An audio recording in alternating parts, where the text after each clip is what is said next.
to say that there was insufficient disaster planning, that the hurricane may have been natural, but better preparedness could have reduced the damage. The opposition is going to come with that. The other thing too is that the opposition is going to turn the debate into a cost of living issue. Hold on, neighbor, before you go to cost of living. Yes. When you talk about Jamaica being prepared, the great USA, when they're hit with natural disaster, they're not doing any better than Jamaica. Yes. In their reaction to natural disasters.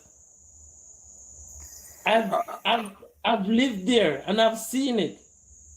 You remember when Puerto Rico was hit by hurricane, what was it again? You see how long Puerto Rico took to recover? Yes. Over a year. And that's a US it's not a state, but it's a US it's owned by the United States. Yeah. Okay, continue with your cost of living. Hold on. So perhaps the most powerful political strategy for the opposition is to move the debate away from government spending and towards daily life pressures. So that includes food prices, transportation costs, housing affordability. So the opposition is going to say that even if the economy looks good on paper, people are still feeling squeezed financially. You expect them to say that? Of course, they will say that.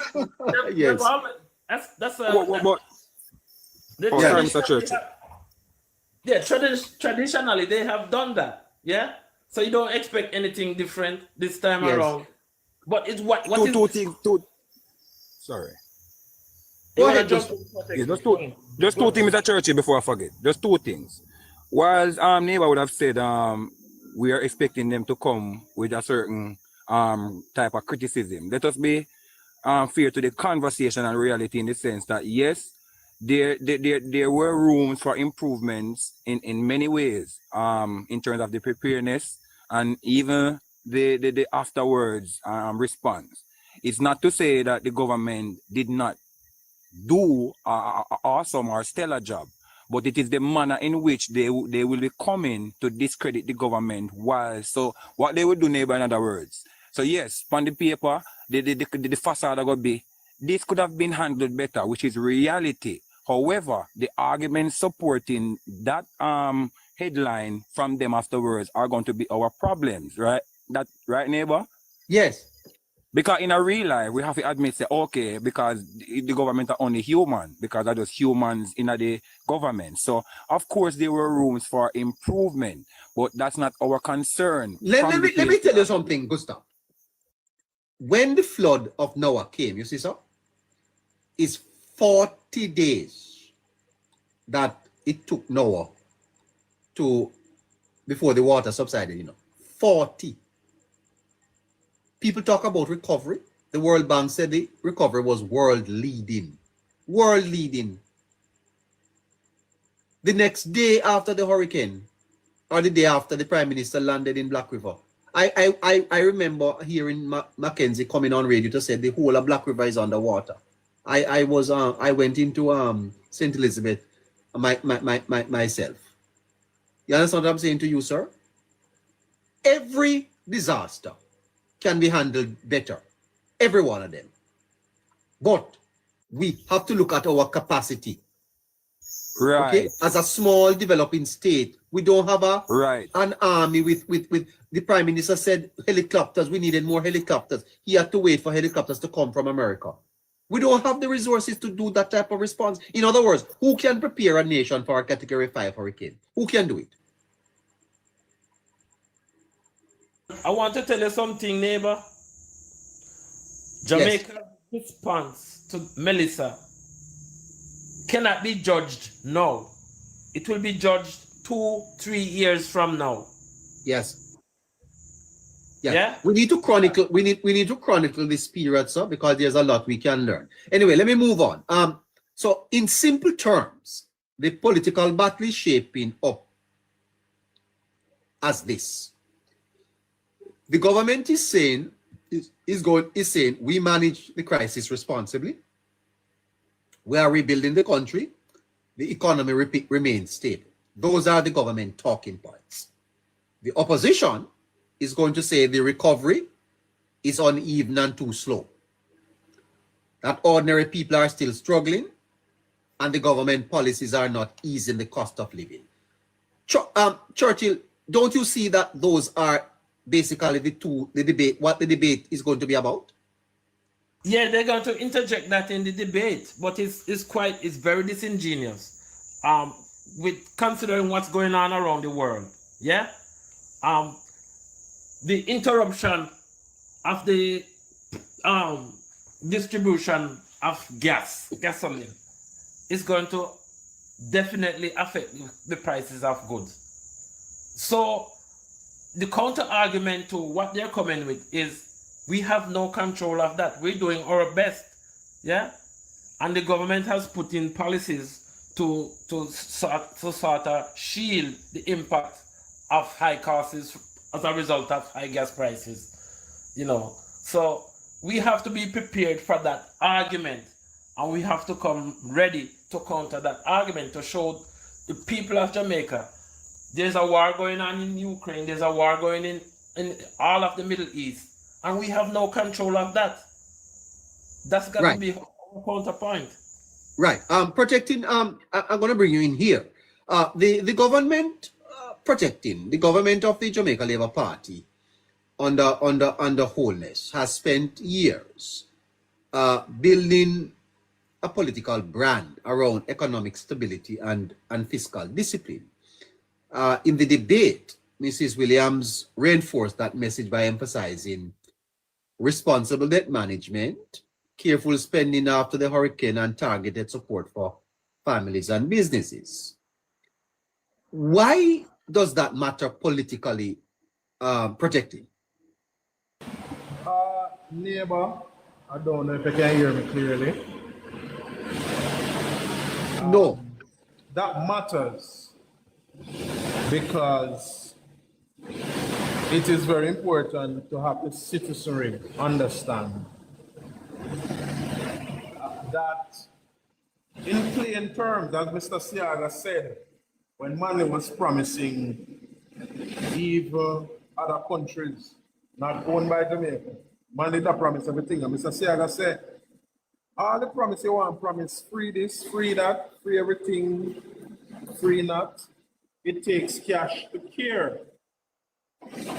And so it is very important to repeat and to continue to repeat to the citizens of Jamaica the importance of having savings. Now, what Churchill was saying a little while ago, very important. What you put forward a while ago, very important to neighbor. But you know what? I think that by now the Prime Minister understands how this opposition thinks. I think the Prime Minister understands by now that them brainless, them thoughtless, and them bad and stupid. And I think the Prime Minister is prepared to respond to the idiocy that they are going to come with. I remember last year when Mr. Golding realized that he could not peddle his lies unchallenged, he started to complain about the structure of the debate. You remember that, neighbor? Yes.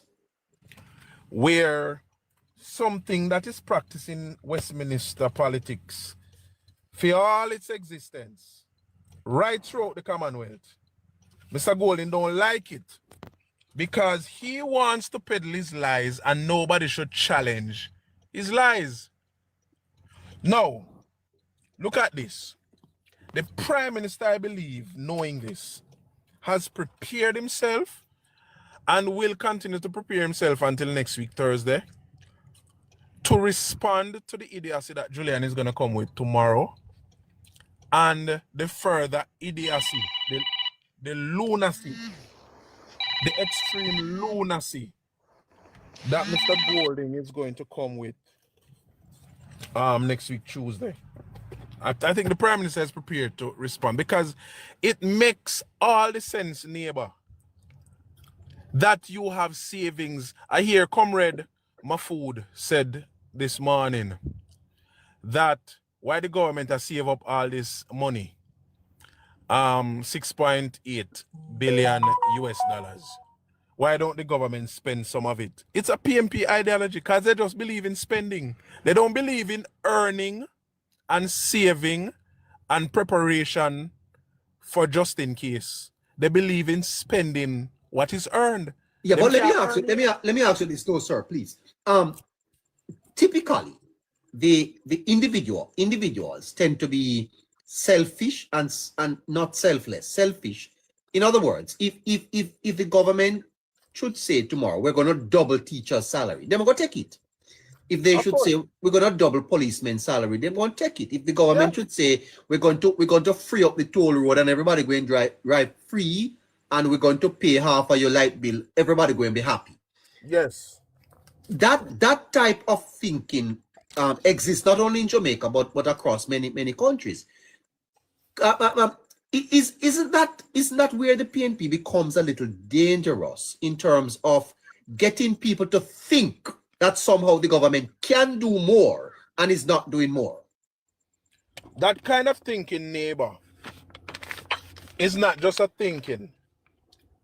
That's a circumstance that is a human condition. But no, a human condition. Are you telling me that everywhere in the world that thinking exists?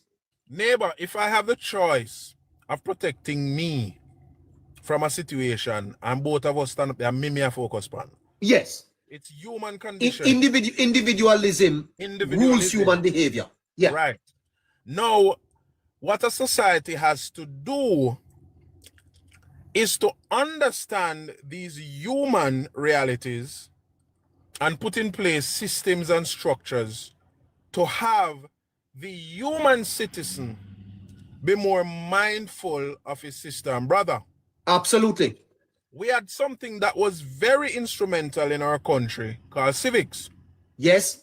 In the early 1990s, when PJ Patterson realized that with civics in schools and right throughout the society, that generation that came upon the foundation of civics was aging out and dying out. PJ Patterson made a calculated decision that if him take it out of school by 1994, 90 something thereabout, by the time the next generation matures and are ready to vote, they would be unaware of society, its structures, and how it should operate and how government should operate. Yes, protecting. You are a brilliant communicator. I give you that. But how do you explain to Jamaicans that we have almost 7 billion United States dollars sitting down in a savings account and their roof, they only get $75,000? How you explain that? Because that is what my food. That is there's a section of the society. There's a deliberate strategy by comrades. Yes. And my food is one of them. Because what the PMP do, the hierarchy of the PMP, who are the identified politicians, don't have to come out and say these things publicly, because it's idiocy. And they know the backlash that will come from it. So they have their minions come out. Those who speak publicly that have some position of influence in society, them come out and them say these things. And then the PMP will come after now like, yes, that makes some sense, because here business people saying that so and so and so. I'm sorry to cut you. Are you saying to me that if the PNP should promise to use 3 billion of that money, they would not find currency in Jamaica? No. They would not? No, they would not. They would not. The thing is, the Jamaican people would not believe the PNP to that. No. And that is the thing that the PNP are afraid of. And that is the reason why some issues they do not attack or confront some issues frontally. That's the reason. Because they know that the Jamaican people are not fools. A matter of fact, the Jamaican people are no longer fools. In other words, you can't come promise doubling of pay because people know it's not realistic. It's not realistic and it can't happen. And there are people, a matter of fact, even though there are people who will take it, the same people them are going to say, but hold on, How the man and sound so they don't see whole place smash up and the place have to go build back. But if they see it appear in their bank account tomorrow, man, they're not giving it back. Yes. Because it Yeah. has a bridge a gap somewhere. And so the PMP understands the human situational differences, and they are appealing to that kind of selfishness. The JLP don't seem to understand that that exists innately, and you should create messaging around it to get people to kind of take the middle of the road and create some balance in their thinking. And that is where the problem always arises, especially when it comes around to the budget in Jamaica. The JLP has escaped them dodgy bullet for 10 years. They didn't have to do anything but to say no new taxes. And psychologically that appeal to the good conscience of Jamaicans. Yes. But now that you have to introduce a small package, you have gotten the people now to be considering and reconsidering. I'm fascinated. I'm fascinated by this. Hold on a minute for me, this. Gustav, you want to say something? Yes, Neva. I just want to backlash a little bit. I mean, go back a little bit. I mean, not backlash. Sorry. I'll go back a little bit into last year before the election, when we had a conversation and you were asking if we think after an election and the JLP wins, if the same type of antics and so forth would continue in society and from the PMP. And we did agree, say yes, it would continue as long as the current affairs literacy of the masses remains very low. But what I'm hearing from Protecting here is impressive, because what he's saying to me is that Jamaicans are not buying into rhetoric anymore. They have listened, they are understanding issues, and they know what to expect from government. That's very impressive, Gustav. Yes, sir. Yes, sir. Because neighbor, at the end of the day, what is causing that change? What is causing that change in this society? Reality, neighbor, reality speaks for itself. What the people are seeing speaks for itself, neighbor. So it's now undeniable because it's too vivid. So it's clear in front of their eyes. So therefore, it cannot be denied no more. So the things they're trusting into more are the things that they're seeing happening more. Fantastic. Churchill? Yeah. Yes. Let us. Are Jamaicans moving into civic literacy, understanding the economy, recognizing geopolitics and what is possible and what is not? That would be good. Yes, but not fast enough. Not fast enough. Here's the thing. The PMP recognize one thing, and we have to admit that the politics is very powerful. But in a developing country, and especially at this moment, the economic requirement cannot be answered by politics. Yes. What is needed? Yes. Are economic strategies to answer to the cause of the Jamaican people. And that's what this government is doing. So when the PMP comes out with their traditional propaganda and politicking, fascinating. Yes, it's appealing, especially to the manly PNP, whose ideology was about following Castro to the mountaintop. Yes, but, and redistribution of wealth. Yeah, exactly. In other words, this phrase about partying with your rent money, people understand that that it is necessary. You're saying to me that when the government says they have almost 7 billion in the NIR, people realize that money have it on there. More people are understanding that is our insurance. Oh my God. Yeah? More people are understanding that is our insurance. But if this is the case, Churchill, then the hope of the PNP regaining power in Jamaica is very slim. And I said it last night, neighbor. You see young people coming up. You see these young people coming up. They're buying into Honest and his gospel. Yeah? Not only because you can't come promising these people double pay neighbor. And no yes sir come in neighbor. Yes, let me bring your mind to a place Yes. that you need to realize what Churchill just said about the young people Uh-huh. coming up.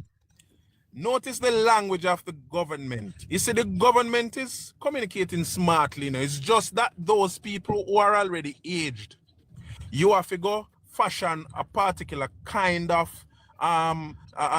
communication to get to them. But look at the language. Trading platform. Every young somebody may know our trade. Yes. You understand? So the government is using language to capture the mind of the modern child. The modern child who grew up in a digital society, who understand that if you carry one shovel on your shoulder like what we used to see in the 80s, 90s, 70s, 80s, 90s, and walk around everywhere, you see somebody a lay too black and beg a day work. That's not the only thing that is called work today.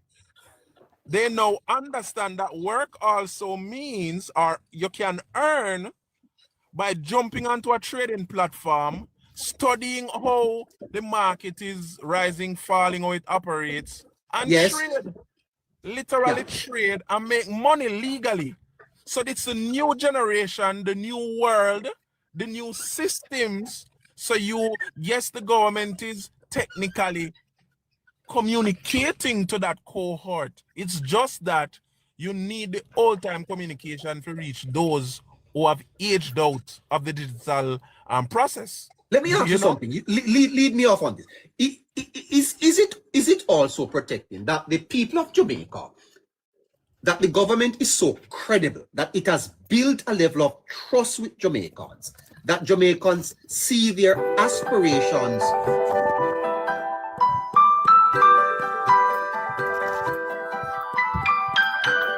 Can you just mute that? Yeah. Is it that there is a level of trust in the government's economic management of the economy, and that the people see their aspirations encased in this trust and are not prepared to let it go? So they trust wholeness. Right. So again, it is trust in action that is being built. So the PMP's history of just talking and put the best speech together is not capturing much of the generation that the now government is depending on by 2030. Fascinating now stuff. Look at it. The 21-year-old who is now buying a house can't listen to nothing what the PMP has say, because the PMP don't have a track record of creating that kind of environment for them to be doing this legally. The 20 or 19-year, a matter of fact, last week me here, a 19-year-old, them a go and car mart go buy a car. The PMP cannot speak to that person, because remember when me I grew up neighbor, and when you read 40 or 50 and you save for all 120 years, yes, you can go buy a car, or you work in the public service, and if one car mart like Matt D's and then one day we used to flourish back then, I give one 10% or one 15% or so, you stress out yourself for 5 or 7 years to buy a car. It's not that kind of scenario today. And so the government is using technical language that the young people understand to communicate to them. My concern is that the young people are not reliable voters of such.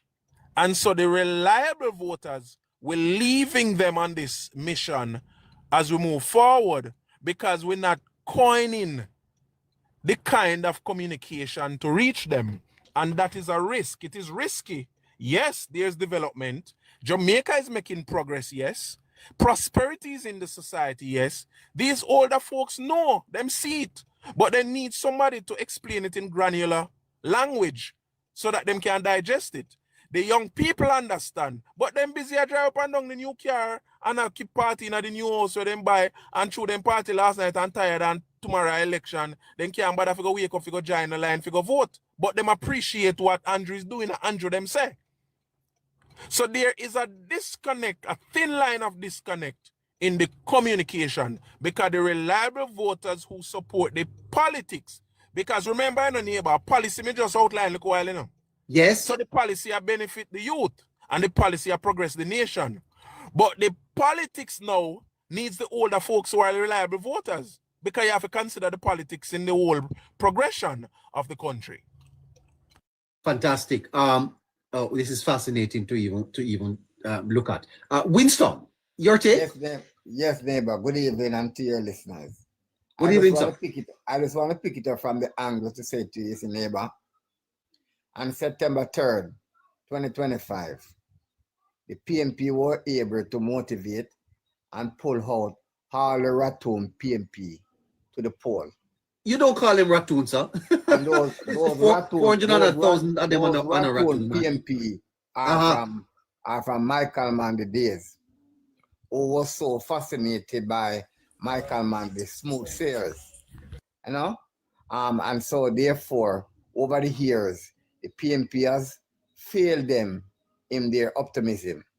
And many of them were once drawn away from the poll because their salvation didn't come that Michael Mann promised them. But in September 3rd, the PNP was able to dig them out from out of them rocks and corners and, you know, and bridges and take them to the poll. But I can say to you, neighbor, come 2030, most of these Ratoon PNP will no longer be here with us in the land of the living. No, Winston, that's brutal. Oh God.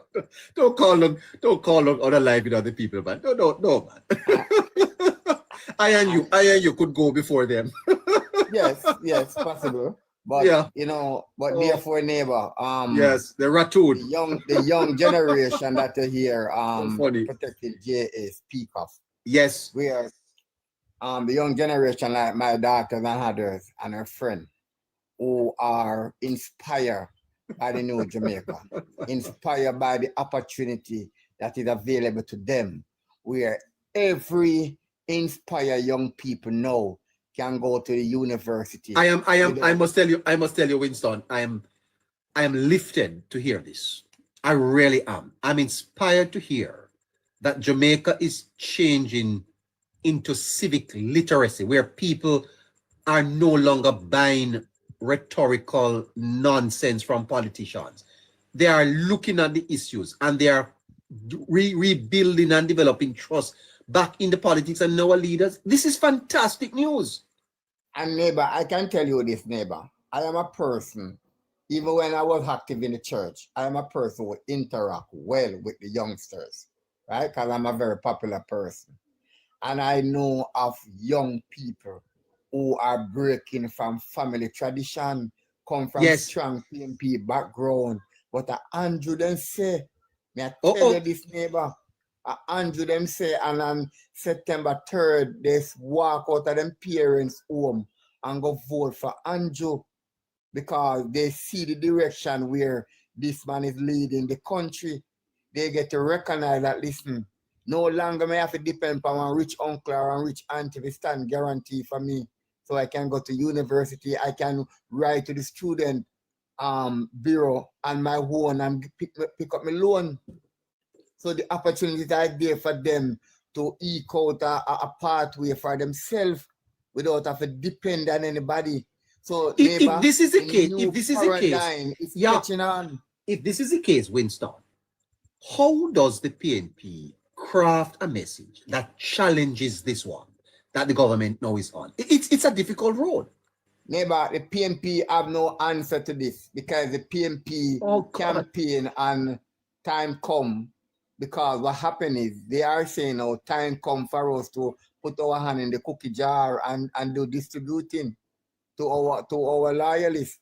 But that day, that Jamaica have gone past them, neighbor. And if they don't find a new way to communicate and to strategize, they will be on the opposition bench for a long time. I am telling you that, neighbor. Yes, and Churchill. Neighbor, the saltfish and oil and chicken back and white rice and flour, PMP and GLP, by 2030, they are no longer here with us. They're Ratoon. Churchill, is that so? Yes, I mean, you don't think that the PNP can craft a message that can match what is happening now, that they're virtually messageless? It's in their DNA. They have to be political. They have to appeal to their loyal supporters. And how do they keep their supporters? How did they keep their supporters to win elections over the years? By handouts. Instead of investing in Jamaica, they invest in the people by giving them handouts. Yeah? And so their message tomorrow will be political, appealing to the emotions of poor people. That's what they will do. They're not crafting something to tell you how they can improve employment and reduce poverty. It's not in their DNA to grow an economy and to manage it so that it can uplift everyone at the same time. And we have to use examples to guide us. The Prime Minister has been raising the minimum wage. He has increased the tax threshold. He's building out housing. He's doing all the things that are necessary to build the country. He's spending billions of dollars of taxpayers' money to improve the infrastructure. We got to use those as guide as to who is building Jamaica, versus who is just putting money in their friends and loyalists' pockets. Yeah. So it's quite a difference. The two parties are very distinct. And the Jamaica Labour Party has shown, especially over the last 10 years, that it means business, it means developing Jamaica, it means uplifting the people so that we can have prosperity and live a better life. Fantastic. Hold on for me. User 269, hello. You've been there for a while. Hi. Hello, sir. Hello? No. That person is no. Can you open your microphone, sir? Or ma'am? No, he's gone. Okay. 23 minutes on the north of 8 o'clock, and of course we go with you until just about 9 o'clock tonight on the Politics Plus podcast. Of course, the Minister of Finance, Mrs. Favour Williams, had her budget presentation yesterday, and we're looking a little bit back on that. We are also going to be looking at Mr. Robinson. He speaks tomorrow on behalf of the opposition. Look who we have in the box. Scratchy. Good evening, Scratchy. Good night, Mr. Neighbor. Good night to everyone on the platform. And the viewers. How are you doing, man? Yeah, Scratchy, my friend. Good evening. I'm chilling. Yes, Scratchy, we're looking at political arguments. The opposition are likely to push tomorrow. Scratchy, help me. Do you think that Jamaica today, having looked at the geopolitical realities of what is happening in the Middle East, our own problems here, Scratchy, with hurricane recovery, we see the price of oil at the pumps in Jamaica going up by almost $5 tomorrow. Do you think the opposition should tone down their critical rhetoric tomorrow and come with a more conciliatory, nationalistic, patriotic stance? Do you think so? I mean, neighbor, any opposition neighbor in any other jurisdiction neighbor that is very, that put the interest of the country first and the well-being of the country first, neighbor, we definitely do that. But not this opposition neighbor. Not this opposition? No, definitely not from this opposition neighbor. You are saying to me at a time when Jamaica requires unity in leadership, because make no mistake about this, Scratchy. We talk about Hurricane Melissa, but if this war lingers on, we're gonna feel it in our pockets, Definitely, neighbor. We know the impact that oil have on our nation, neighbor. The minister said it yesterday, neighbor, that we import 100% of our oil, neighbor. 100%. And you are saying to me that the opposition cannot be seized of that reality and tone down their rhetoric in support of the rebuilding of the country and stop the division? You're saying the PNP can't do that? No, not this one, neighbor. This is not an opposition, neighbor, that believes in that, neighbor. If you put it in context, neighbor, this is the People's National Party itself, neighbor, is an organization that normally plays on the emotions of Jamaicans, neighbor. They normally try to seek cheap political advantage or political points. And yes, we have seen leaders from the People's National Party who are much more patriotic, neighbor. But the current leader right now of this People's National Party, neighbor, is not someone who's patriotic, neighbor. It's someone who, neighbor, he doesn't understand the reality of what the common or the everyday Jamaicans are facing. It's far from our reality. So I don't expect him. If you put it in more context, neighbor, this is a leader, neighbor, who's battling right now in his own party, trying to fight for leadership, trying to maintain his leadership stance. So he's gonna try to come, neighbor, and try to make himself look certain way, neighbor, by pushing us as the regular common persons and citizens of Jamaica, neighbor. Who do you blame? Who do you blame for the problems? You can't blame Andrew Holness for the missiles we are dropping on Iran, sir. No, definitely you won't blame Andrew Holness, neighbor, but what he would try to do, neighbor, is try to poke hole in the presentation that was made yesterday from the Minister of Finance. He's gonna try and come, neighbor, and make it look like what they would do or what they would try to do, neighbor, to make things try to look different. That is what they're gonna try and come with tomorrow. You know, as I say again, it's a leader, neighbor, who's under the water, neighbor.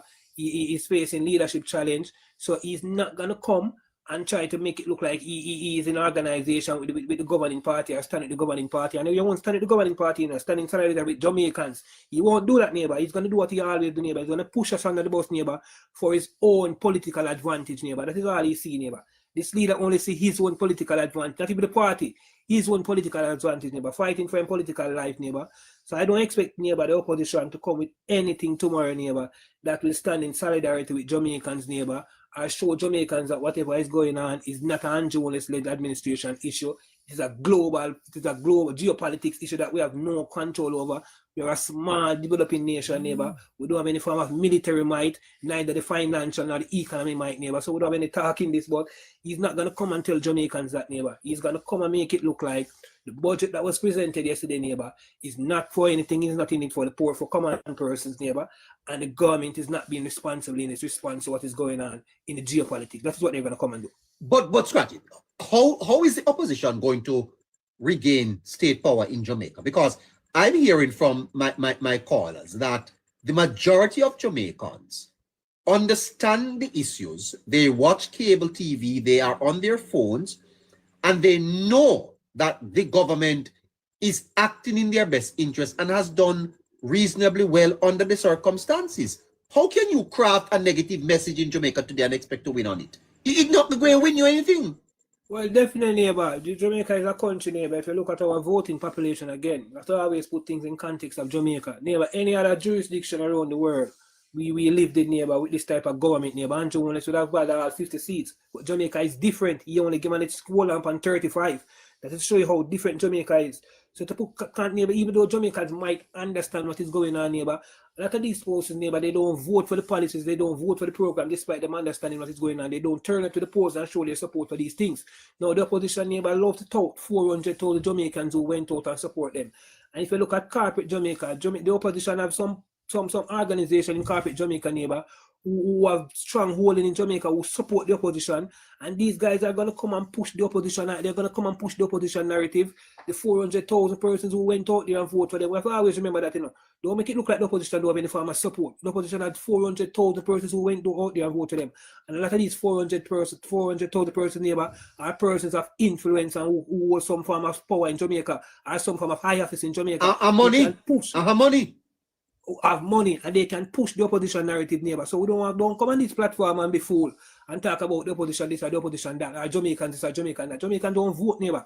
Any other country we live in with a government like Andrew Holness would be the government with 60 seats. He only managed to came out of the election with 35, despite all the good. So that's true that Jamaica don't vote on policies, neighbor.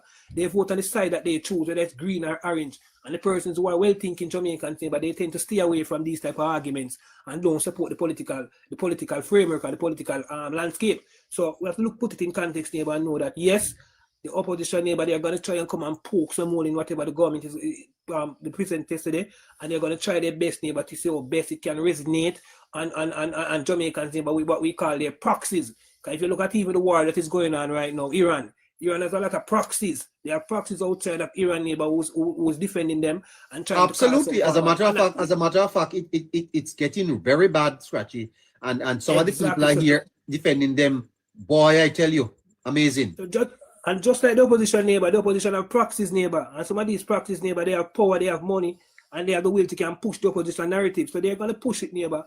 and they're going to try and push it. But we know about who support the Jamaica Labour Party, or who are well-thinking Jamaicans, we must come out and stand in solidarity and stand up for the government and rebut all the things that the opposition is going to come with tomorrow. And most of the time, neighbor, a lot of us, neighbor, who knows good and knows what is right, neighbor, we tend to be silent, neighbor, and that is why the opposition narrative sometimes push more than what is coming from the government, because the well-thinking Jamaicans, neighbor, rather stay silent than come out and be vocal on what is going on. So yes, neighbor, I expect the opposition, neighbor, to come with all type of anarchy and madness tomorrow. But again, let's see, neighbor, how it goes, neighbor. And the response of the people. Good evening again to you, Harry. Don't leave yet, Churchill and Winston. Stay with me a little longer. Good evening to you again, Harry. Harry, the opposition tomorrow will say that the recovery is too slow, that the government may say recovery is working, but many people on the ground are still suffering. Classic opposition messaging. How do you think that this argument can be presented to the people as empty rhetoric?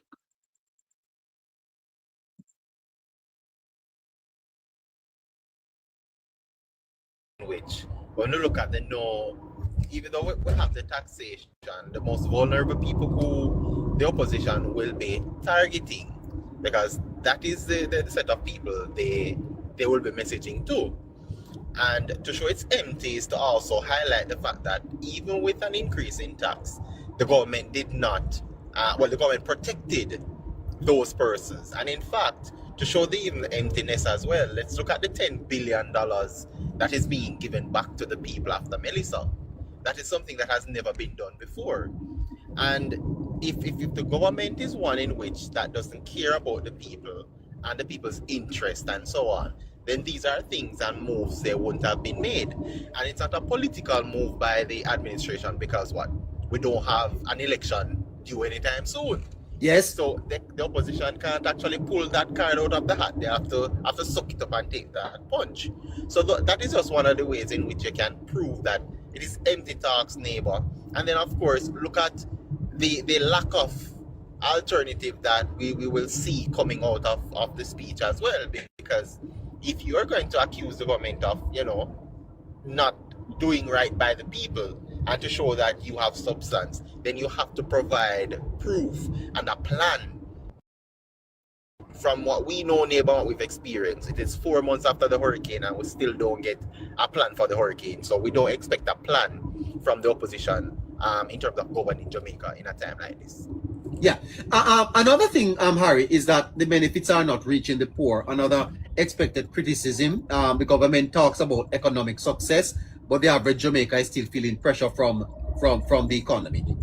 Classic opposition language. Well, definitely, neighbor, because you have to try and, as Chris said, poke holes in what the government have put forward.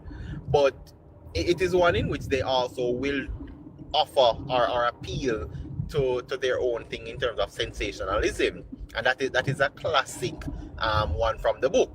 Now, to look at it, and I don't want to look at it in terms of in isolation, neighbor, but to just look at how they would put it forward, right? You have to then identify the fact that when you are doing something like this for a country, neighbor,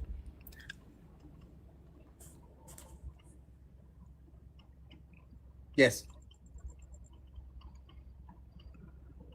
hold on, you hearing me, neighbor? I am clearly. Yes, I'm hearing you.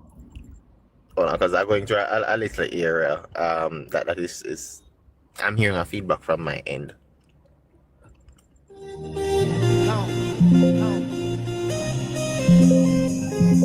The Politics Plus podcast is on. 25 minutes to 9 o'clock. We're staying with you until just about 9, just after 9 o'clock. Starts at 6 o'clock. Tomorrow, the opposition spokesman on finance, Mr. Julian Robinson, makes his presentation. Are you going to be carrying the presentation, Scratchy? Definitely, but I think I'll be tuning in, because I know I definitely want to come out with our criticism tomorrow. So I want to hear every single thing that Mr. Robinson has to say. I was asking if the program will be carrying carrying it. I think we should, neighbor, and let Jamaicans let our viewers understand and see what this guy is doing. I think we should. It depends on the time, neighbor. It depends on the time and the availability and what we are doing at the time. Yes, absolutely. All right. Harry, are you back? Hearing me now, neighbor? I am hearing you. Yes, go ahead. Okay, great.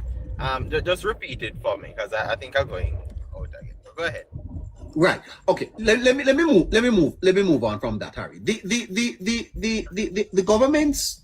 government is positioning itself, Harry, as a better manager of the economy than the People's National Party. That is part of the debate that is currently before us, that the government is better at managing the economy, especially in time of crisis.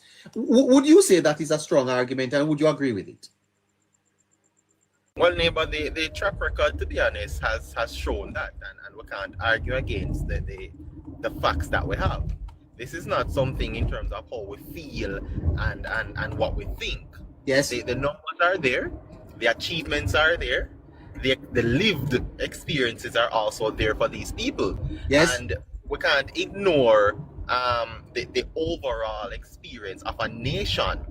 Again, regardless of what your political affiliations are, you can't look beyond the fact that, listen, the world has approved this administration and approved its leader. The country itself has shifted away from a survival mode to now being able to step forward and to be world recognized for things they've not normally been known for. The country is also being studied by high-end and high officials globally. And these things has been achieved for the country because of what the administration has done, right? The proof is in the pudding, neighbor. 2016, the NIR, which is the National Reserves, was about $2.2 billion. It is now sitting at $6.83 billion as at March 5th. And what about criticisms that it is too high, and some of that money could be used into social programs? Well, it can never be too high, neighbor. Here's why. We have a problem with the confidence, right, of our local investors to build back, because that was ruined over 3 decades ago, almost 4 decades ago. And that NIR actually instills confidence in its very own people, not just private, not just overseas investors and so on, neighbor. That is how you end up building trust. And that money itself would have been proof for Jamaicans that they have done the work, and for Jamaican investors, they have also contributed to it. And as such, they can look into it now and said, listen, we can now take a little bit more risk. We also are well ahead of the standard required by the world. And as such, I myself, as an investor, as a business person, and so on, speaking for those persons, should be proud and should be able to now partake and raise that bar even higher in terms of the NIR. That to show you that we are now not just protected, but we are now seen as a deal for everybody else. Everybody else wants to also come. And that in itself, neighbor, our investors, our local persons will definitely have to want to take that up. In fact, we see where the financial sector is being strengthened, right? And I'm happy the finance minister actually broke it down. Now, pension schemes can take a little bit more risk.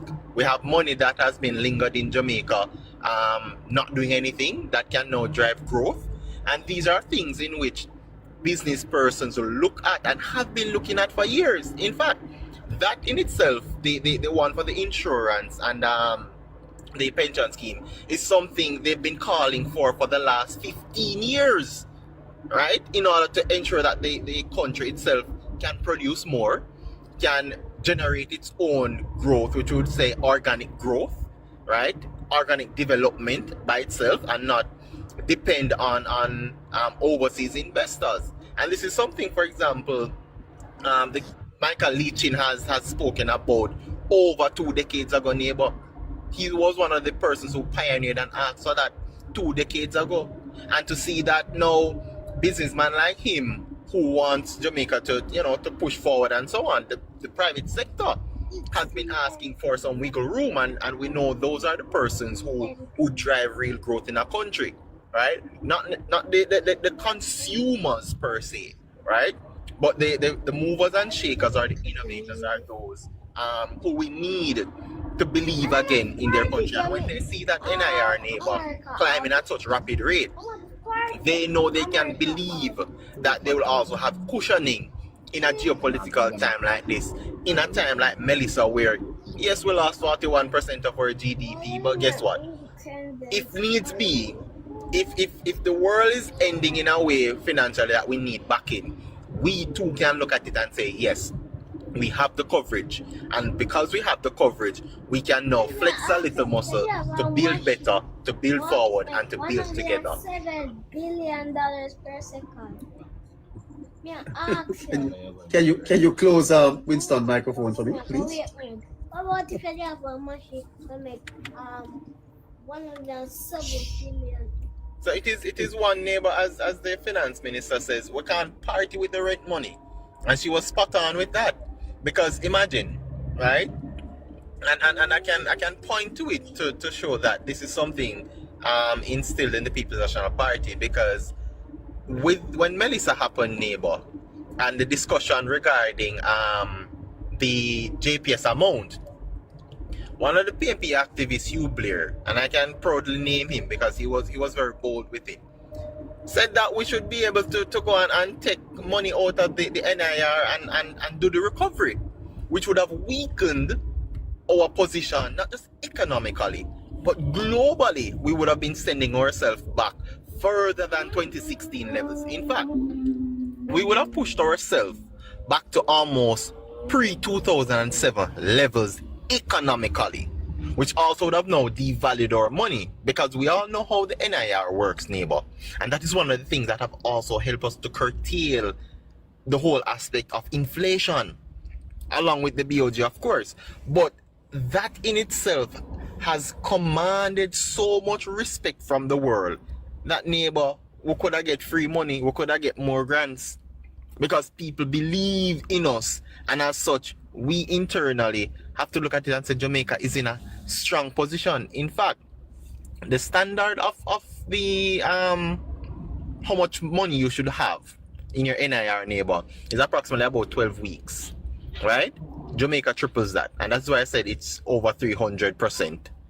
And that is something to show strength. And if you use that money for something that you can't bring growth and put it back over time, then you're just hurting the country, and you're now, spitting in the faces of the sacrifices of our hard Jamaican persons who sacrificed for the last decade to put us where we are now.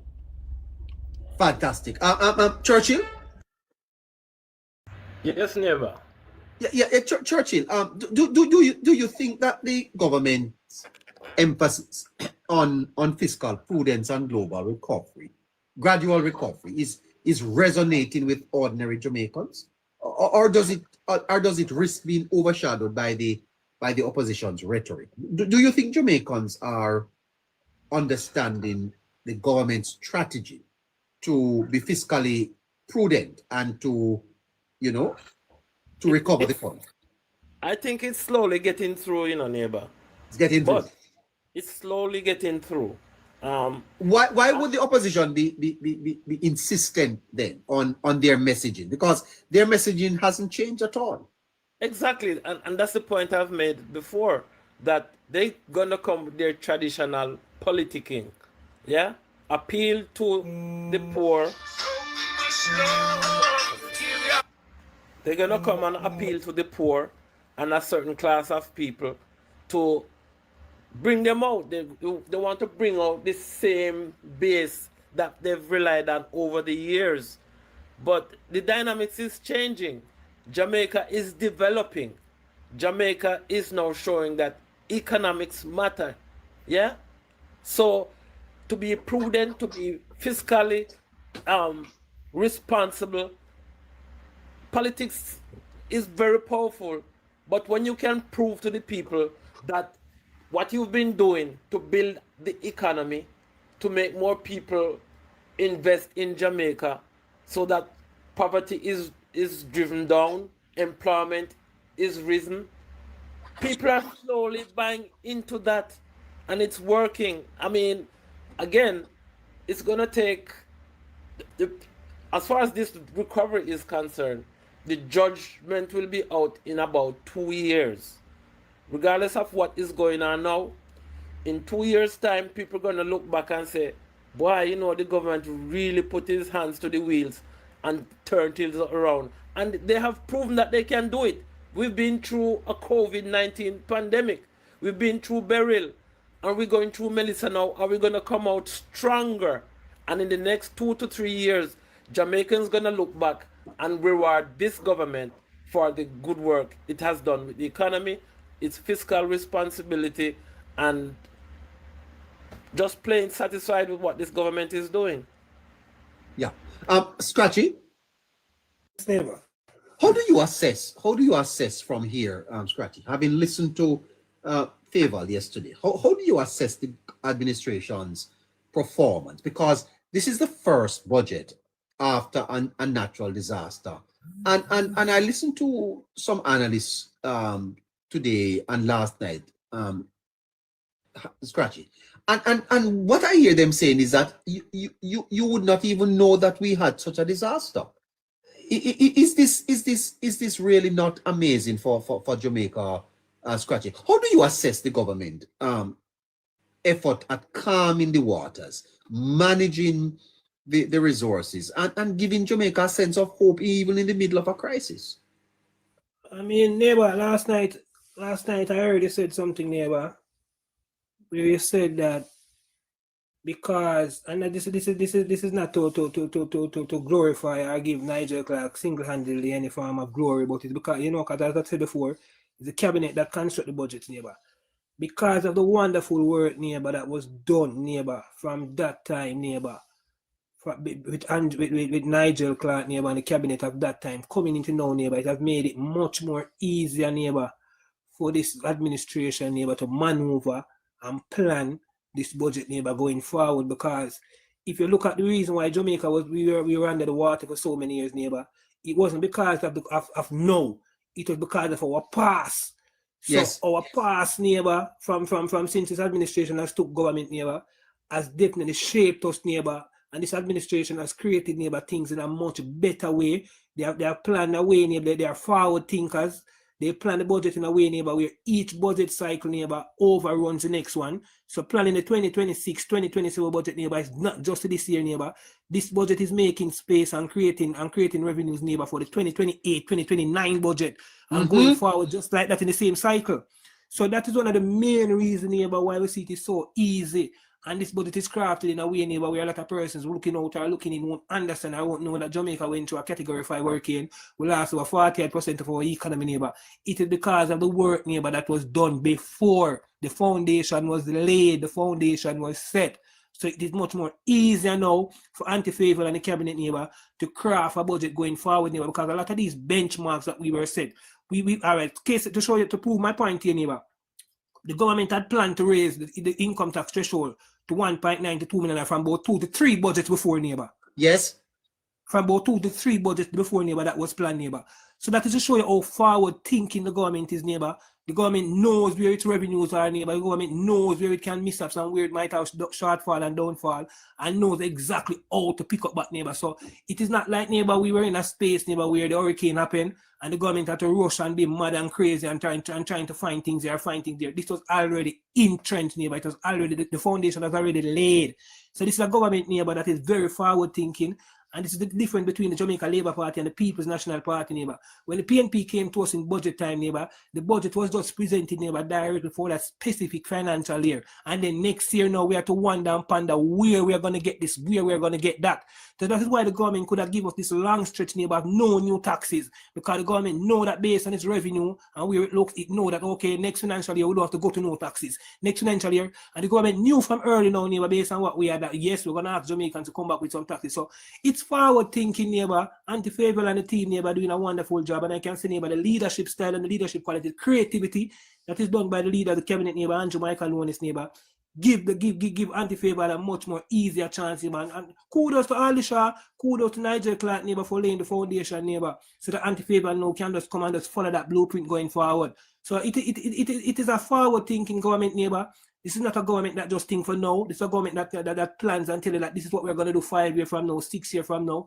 We are the government tell you that by 2030 they would cut the drawdown from the NHC, neighbor, and I can definitely tell that I can believe in them and believe that. The government spoke about the increase in minimum wage and where the Prime Minister wanted to put minimum wage. I expect in the Prime Minister budget debate, neighbor, now, the Prime Minister is going to touch on that. I'm not 100% sure right now where we are sitting, neighbor, if we're going to get that 2,500 increase that we were promised to 18,000 to 18,500 or whatever, but I can definitely tell you that if we don't get it, the Prime Minister is going to come with something to tell us why we don't get it, and a lot of us who are well-thinking Jamaicans know why we didn't get it, and if we get it, neighbor, that is also a testament, neighbor, to show you how strong the economy is.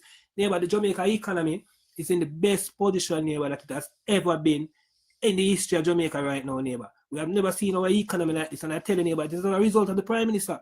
The Prime Minister is the one, neighbor, who single-handedly, neighbor, took up this mantle, neighbor, and said that for anything to happen in this country, anywhere he's going to tell us that nothing cannot be done unless the economy grow. So he pushed the growth of the economy from 2016 since he became in government, neighbor. He shaped the economy, neighbor, and put in the necessary frameworks to make sure the economy is strong and the economy of pillars where it can stand on. Despite this economy, neighbor, we had the largest increase in the public sector wages. Over $200 billion was added to the budget, neighbor, for public sector wages. You know, we had a Spark program, $40 billion. We never see these things before. So this is a budget, neighbor, that I also hear a lot of persons, neighbor, a lot of pundits, neighbor, a lot of persons who are against the budget might be saying that this is not a growth-oriented budget, neighbor.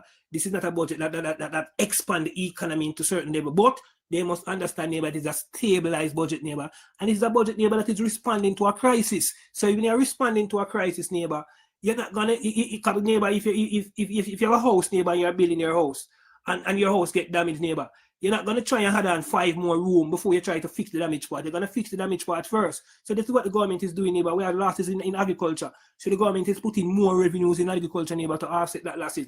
We have loss in the tourism sector. The government is putting in more revenues in tourism to offset that losses. So every single thing, we have persons, neighbor, whose lives were displaced and damaged. $10 billion was given to those persons, neighbor. It's being distributed to those persons. Not just $10 billion. The minister spoke and tell you that the plans are there to spend more than $10 billion road infrastructure that were damaged, neighbor. So it is a budget, neighbor, that is responding to a crisis. But because the economy, neighbor, was so well managed, neighbor, and our economy was so strong, neighbor, despite losing 48% of our economy, neighbor, we still managed to can say out to Jamaicans, this is what we're going to come to you with, and this is what it's going to look like. Neighbor, I told you before, neighbor, yes, from the disaster came from where that hurricane, neighbor, and we are on the platform. I told you that something is not right. And when you ask me what is not right, I said, neighbor, I am looking at the face of the Prime Minister, and the Prime Minister don't look like a man who's panicking. The Prime Minister don't look like a man who's worried. At no point in time, he didn't show any form of shivering or anything. The Prime Minister remained confident, neighbor, in the whole time that the Prime Minister knew something that we didn't know. And I tell you again, neighbor, that the Jamaica economy, neighbor, shocked and surprised a lot of these so-called financial analysts, neighbor. They weren't aware that the economy was this strong. Even the Bank of Jamaica is recasting growth figures. Neighbor, a lot of these guys, neighbor, they didn't know the true strength of the economy, neighbor. The economy was stronger than a lot of us thought. Ralston, Lyman, and all of them, neighbor, they continue to come and talk what they want to say and say what they want to say and try to make the government look bad. They're not in the seat, neighbor. They're not in the driver's seat, neighbor. They're nowhere near. They know that Ralston Lyman don't know the exact numbers. Ralston Lyman don't know the revenue targets. Ralston Lyman don't know nothing. You understand? So just have faith in this government, neighbor, and believe, neighbor, and just be proud to know that the Jamaica Labour Party is in the ascendancy right now, neighbor. We must also thank the well-thinking Jamaicans who went out on September 3rd, neighbor, and put in back this government in power. Because I'm going to tell you again that if this government wasn't in power, neighbor, God would have eat would suffer, neighbor. Because we wouldn't just be affected by Hurricane Melissa, neighbor. We would also be affected by the geopolitics that is going on right now. Yes. Because as I tell you before, what is went down there in Venezuela, neighbor? I can tell you that the PNP would have took Venezuela side. Because that is an organization, neighbor, that the People's National Party aligned themselves with. What is going on right now with Cuba, neighbor? The PNP will take Cuba aside. That's an organization that the People's National Party, neighbor, stand in solidarity with and align with. So we have to be very thankful, neighbor, that we have a Prime Minister, neighbor, who is leading a cabinet right now, who they are very forward thinkers, neighbor, they are very positive thinkers, they are persons who look out for the best interests of Jamaica rather than the best interests of the Jamaica Labour Party, unlike the People's National Party when they're in power, neighbor, who look out for the best interest of the People's National Party instead of the best interest of Jamaica, neighbor. So all I can say again, neighbor, is forward thinking, neighbor. The government, the Prime Minister, the Cabinet, they don't set the foundation going forward, neighbor. And that is why you see it is so seamless. The budget presentation is so seamless and it's so easy, neighbor, for us to meet our revenue targets. And because the government knows what they were doing, neighbor. It wasn't just a budget for 2026, 2027, neighbor. The budget was planned and orchestrated in a way, neighbor, to overlap each and every single budget to come. Fantastic. Good evening again, Protecting. Welcome back. Yes, neighbor. Evening again to you and the listeners. Yeah. You want me to join on from West Scotty left? No, sir. I have too many questions here. Protecting. There are 4 periods of Jamaica's economic management. There is the 70s, there is the 80s, there is the 90s, and we have now. Now, I want you to chronicle the 4 periods for me. The 70s, don't go further back than the 70s. So the 70s under Manley, the 80s under Siaga, the 90s under PJ and Omar, and the 2000s under Nigel Shaw, Holness and Favor. Are Jamaicans forgetting history when the opposition promises change? And what lessons can we learn from these 4 periods? All right, a good question, neighbor. But let me lay a little bit of foundation. 1962 to 1972, Jamaica grew by 18%. And again, people, listeners, this is for the benefit of the listeners. While we are talking, please do some research. Some of you will know with that work, I want to do much, just work and listen. But I want to do a little brief research, man. So 1962 to 1972, Jamaica grew by over 18%. All right. By 1974, Jamaica broke. Yes. There was savings of over 100 and something million. I don't remember exactly. I think 175 million. If Joshua was here, Joshua could have gone to the research. 1972. At that time, a whole heap of money that, because of US, NIR, we call it today. And again, by 1974, by 1973, Jamaica was broke. 1 year. 1 year, and Jamaica was broke. Sorry about that.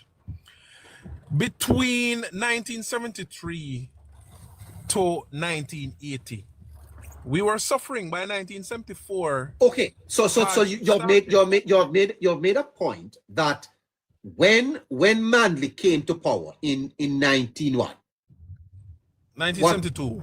72, the Jamaican economy was growing by 18%. Yes, over 18%. 18%, sir. Yes. Do the research. I mean, just you can't somebody shore it up, because we need the shore up. 1972. What percentage rate did the Jamaican economy grow? 18%. And Michael Manley, because again, 18.5% in 1972. Thank you, Chuck. Thank you. So remember, neighbor, Michael Manley was already messaging to the masses leading up to that election that people need to get more. And when him come in, him just go gill left, right, and center. Okay, so the period of the 70s now. So you are saying that we were broke by 1979. By 1974, we broke. Listen what I go on. Yes, and that's when we had the state of emergency and the PNP won back. 1976 that. So the problem started by 1974. The problem started and it developed and spiraled into anarchy in the society. How did that kill people? Yes. That's when they were marrying mackerel with safety and all of that. Yes. And that was the ideological period. The Michael ideological messaging started before, but now that he's in power and he has governmental cover, it meant more for him now to fully align himself with Castro. So as when I speak, I continue to remind people that what we complain about today with Cuba, we were there. We did that with Hungry one time too. And I married this with that and a Russian. So we fast forward now to 1979. 1979, 1980 thereabout. I think it was 1979 when Jamaica had Hurricane Allen. Michael Manley never know what to do. He couldn't turn to America. And Cuba could have just do so much and no more. Hurricane Allen or Tropical Storm Allen, one of them. And he could not even lift a straw in Jamaica. And the people were angry, miserable and hungry. And they turned to Siaga. At that time, remember, him get a plus side $100 million. And at that time in 1972, a whole heap of money that for the NIR. By 1979 into 1980, Michael Manley had a negative 675 million. What that means, 675 what negative million. mean? Means say we have a deficit. We owe 675 million US dollars. It means that the NIR broke and we are truckle off of fumes. Okay. We are truckle off of fumes. Okay, so we are now at 1989. So we are now at 1980. Siaga came in and was in the process of turning around the economy. Now that process, because of the hardship that still continued, and just coming out of slavery, we still had too many uneducated Jamaicans who didn't understand. They got impatient, so they thought that it was taking too long. That was the issue. And Manley, being a good communicator, he rode like a prince. Don't go too far. Tell us about the Siaga 9 years. How was that for the economy? The Siaga's 9 years was very consequential, neighbor. We had to turn to the IMF for help, mostly budgetary support. While Siaga was on a mission, Ardley Shaw was a mainstay on that mission. He sent Ardley Shaw right throughout the world to court investors to try to bring them back into Jamaica. There were a lot of waivers. There were a lot of... Was it significantly better than the 70s? And it economy was significantly better because the economy started to rebuild. Industries started to be built. Siaga in the 1980s built the banking system in Jamaica, the financial system that we enjoy today, even after PMP mashed it up somewhat. Siaga built it in the 1980s. Siaga built tourism. He built culture. He built, literally built infrastructure throughout the 80s. But again, why was Siaga then in 1983 when Bobby Pickersgill called for an election?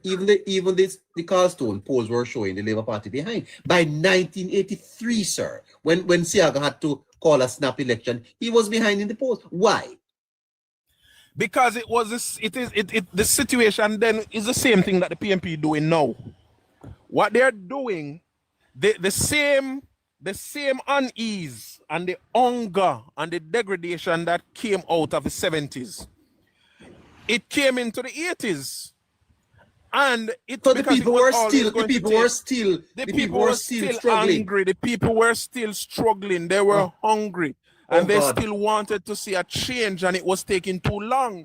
But the approach of Siaga is that when you build industries, provide employment, and set a foundation in the economy, it's better sustained. You cannot sustain. So what they got used to, just like the children of Israel, they got used to the cucumber and the garlic.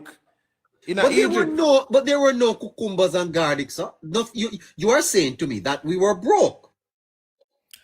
We were broke, but we got budgetary support from the IMF. So no, man, I'm talking about the 70s. You are saying the 70s. So that's what I was saying. So what I was saying, they came out of a situation that was very bad. They thought that with this new thing, because remember, in a neighbor, we just come out of, let me remind you, we just come out of slavery. So people were just thinking based on the messaging of Michael Manley that by the snap of a finger things could be done. And the education in the country then was not very Literacy improved, meaning more people probably could assign them name. But comprehension up to today is a problem. Yes. People don't understand things, and that's the issue. That's a disconnect in the education system, you know. You can read sitting, you know, comprehend it. Somebody can tell you sitting. Somebody can tell 10 away something now. And the 10 away have a different explanation or a different analysis of it. And that's a big risk in communication. But guess protected. Yeah. Protected.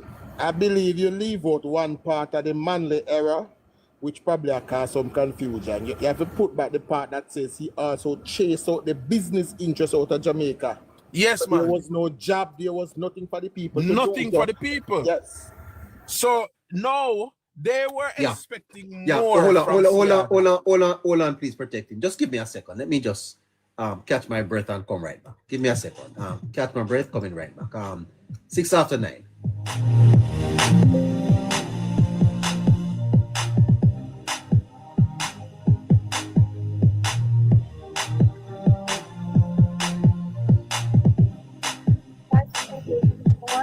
Please keep tapping the screen and donate to our platform. I really appreciate you guys. Go ahead, Shafreen. I wasn't hearing that. Neighbor, I was just instructing the viewers to tap the screen and donate to our platform. Great.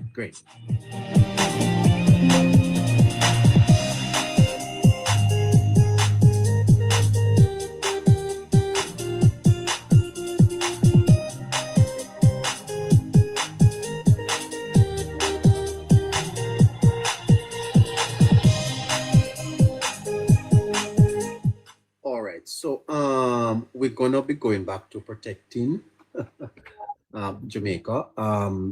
Yeah. So I let me just be clear that we're having a conversation here, and we're trying to see if we can help the listeners to understand the economic difference in the periods of government between the People's National Party and the Jamaica Labour Party. So Protecting, we are at 1989, and I'm saying to you, the politics of the time by 1989 was still favoring the People's National Party, and I'm asking you to help us to understand why. The politics still favor the People's National Party, listeners, neighbor, because, again, of the communication skills of the People's National Party. The People's National Party managed to stay relevant. I'm going to ask my listeners in the chat. Hold on. I'm going to ask my listeners in the chat to let me conduct this program with the greatest of respect. Stop telling me how to do it. I'm not a fool. I'm trying to lead the conversation. You want him to finish in 15 minutes. I don't have all night. We want to get in as much as we can, okay? Do you have a problem with the interrogating, sir? No, sir. I don't know why the listeners are trying to interrupt. Yeah, so I'm just trying to get you to understand. Yeah, so the politics had changed, and I want to understand why. The politics not so much so has changed. The PMP today have always been the PMP. So what the PMP have done, they have always managed to remain relevant through the governing years of the Jamaica Labour Party, and they do this by messaging, very effective messaging. We cannot take that away from them. Very effective messaging, neighbor. And what they do, you were mentioning some aspects of it that Julian is going to come with tomorrow. Yes. They appeal to the lowest, darkest state of the people of Jamaica. And yes, they're appealing especially to those who don't understand much and they don't have to explain much to. They just communicate in a way that get them riled up, that meets them where they are in their state, because they know. They study this, they research this, they analyze this, so they know where they are. And so by 1989, by the time you get to 1988, with Gilbert and all of that, yes, Siaga was doing a whole lot of work before that turning around the economy and all. But by the time you got to that point, the PMP were messaging so effectively that Siaga almost became 100% unpopular. Uh-oh. Yes. And then now you had Hurricane Gilbert. That was another setback. And Siaga didn't have enough time to Before you move on, protected. Mhm. There is a psychological thing here that I'd love you to help me to understand. Here you have people who went to shops and there were no groceries on the shelves. Yes. There were no jobs in the society. People were leaving the country. And the government changed overwhelmingly so. And you are telling me that the people wanted to go back? Yes. And things improved?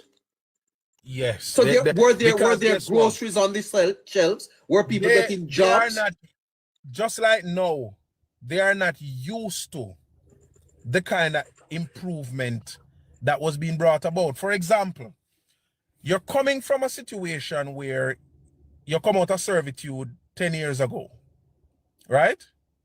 You just come out of servitude 10 years, And yes, there were improvements throughout the 60s to the 70s, but then throughout the entire 60s, there was a messaging that was appealing to your low estate. That messaging was appealing to you as a servant to the system, telling you that you deserve more out of the system and we are going to just hand it to you.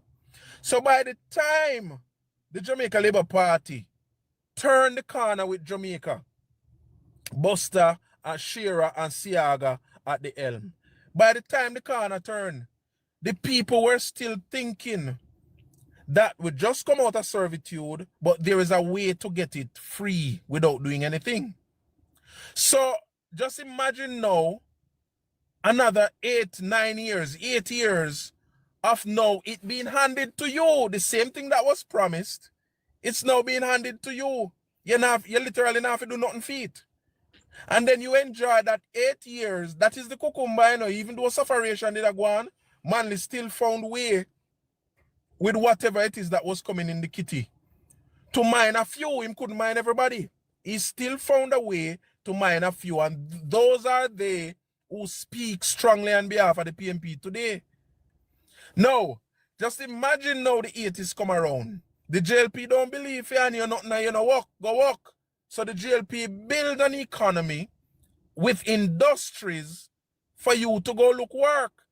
But you still have a wide cross-section of Jamaica. They don't believe in a work. They were never encouraged to work.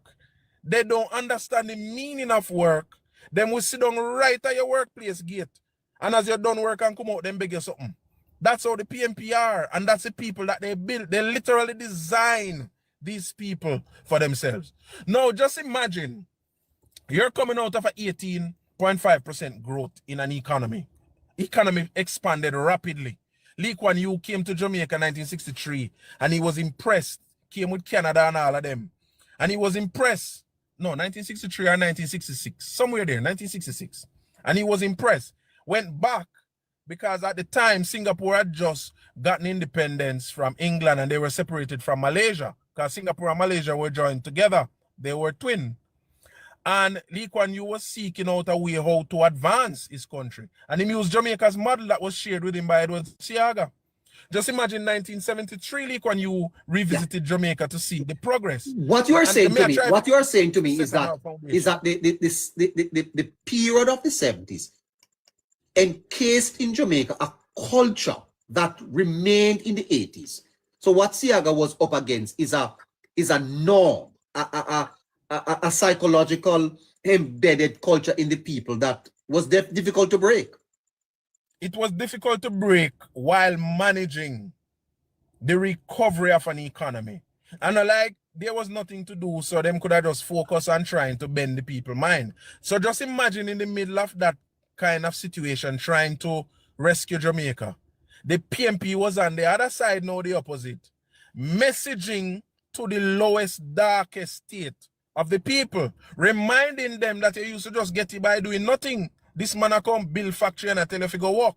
Basically, that was the message was about, you know. I hope we can And have then a more detailed, in-depth look at this history protecting. But in the interest of time, take in the me interest now of time, let me move to the late 80s to the 90s. yeah, PJ, no, Mandy 1989. wins back in 1989. Right. 1989, in the middle of the struggle, Siaga managed, while pulling back a deficit of 675 million, Siaga managed to grow the economy by 4.6%. The economy grew by 4.6%, even though Michael Manley in 8 years carried a 18.5% progress forward, backward of negative 2 or 3%. Siaga managed to grow the economy by 4.6%. And because of the messaging that continued over the period of time, Manley came back to power. And by 1993, Jamaica was broke again. But he never stayed until 1993. No. But guess what? He came back with the same mindset, started distribution, because him come back now, come see, yes, the deficit was low. I think it was 175 million from 600 odd million. But there were some wins in the economy. There were industries in the economy that was cash producing industries. Money did I make, you know? And there are the entities like Backside and them something where it still a produce. So even though there was still a small deficit, smaller than Siaga got it, there were enough in the country now in the economy. The economy was more robust and it was more expanded.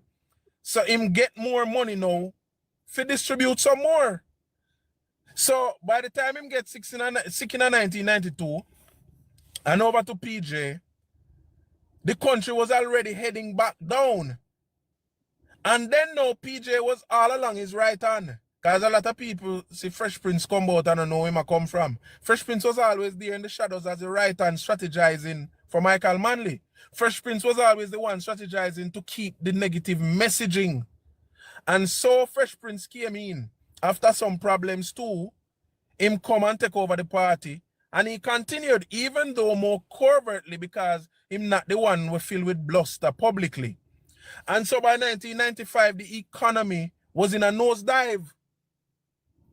The economy was in a nosedive by 1995 because what PJ do is manage to get Mike Omar to team up with Mark Golding and Peter Bunting to begin the decline of the Jamaican economy. Again, when PMP see enough money, they want money. Figure. So the banking system was very robust. Money did I make. There was liquidity in the country. Yes, the regulatory frameworks were bad and non-existent in some quarters. So there were a lot of looseness happening. But enough money did I move around. So them conspire and plan a way now of to suck up that out of the system, even if it meant that some of the institutions were going to close down and industries were going to collapse.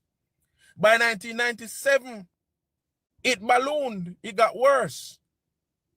And so by 1990, between 97 to 2002, the same ones who caused it, came about now after them get them friends from Texas and all about England, Mark Golding and his friend them, and appeared as if they were the angels coming to rescue the economy, when they were in fact coming with their friends now to come share up Jamaica, buy out some of the business them that reach bad debt and so on. So when you look at the periods crossing from then to here, we know you don't have a lot of time.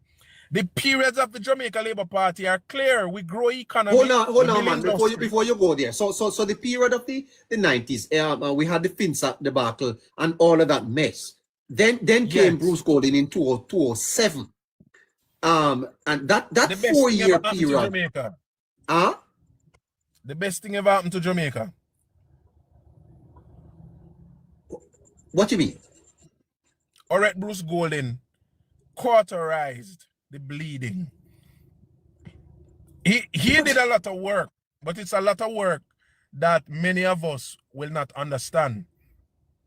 A lot of systematic work, a lot of policy work Bruce Golding did, because Bruce Golding believed that we need to reset the foundation, and it is going to take some internal policies to begin that work. And so he did a lot of work authorizing the bleed. So literally, again, I don't know if I saw Jamaica Labour Party salt or they are just appointed for a time that is very important to save us. But by the time 2007 came about, September, by you turn the corner into 2008, there was a world recession. Yes. And it started to affect us. And yes, Bruce Golding, in his infinite wisdom, I will say, got some people together. Some people who you would have never believed you would have got in a room either. But that's what leadership takes. Leadership don't carry around bitterness and hatred like what we see on the other side. No. The people you need who you know can help to move the locomotive along. You get them in a room and you come up with a plan. And that's what Bruce Golding did. We had the first debt exchange. We had a few wins in the system. And it is what kept us afloat. And the only thing that threw everything off track around about that time was the fact that he made up his mind that he was going to pay. No, he made up his mind that he was going to pay the workers whom he promised already. And the IMF did not want him to do that. They want him to forego paying the public sector workers that there was an agreement with. And he decided that he wasn't going to do that. And it threw everything off track because he decided that he was going to pay the workers. That's it. Not more. Extradition is just politics. Yeah, and again, the people said turned against the party, and the Portia Simpson came in. Well, the PNP is arguing that period is what has led us to where we are today. That period of Portia Simpson. You agree? October 2010, I was in the room when the fiscal accountability framework was agreed on, and they decided that they were going to table the bill.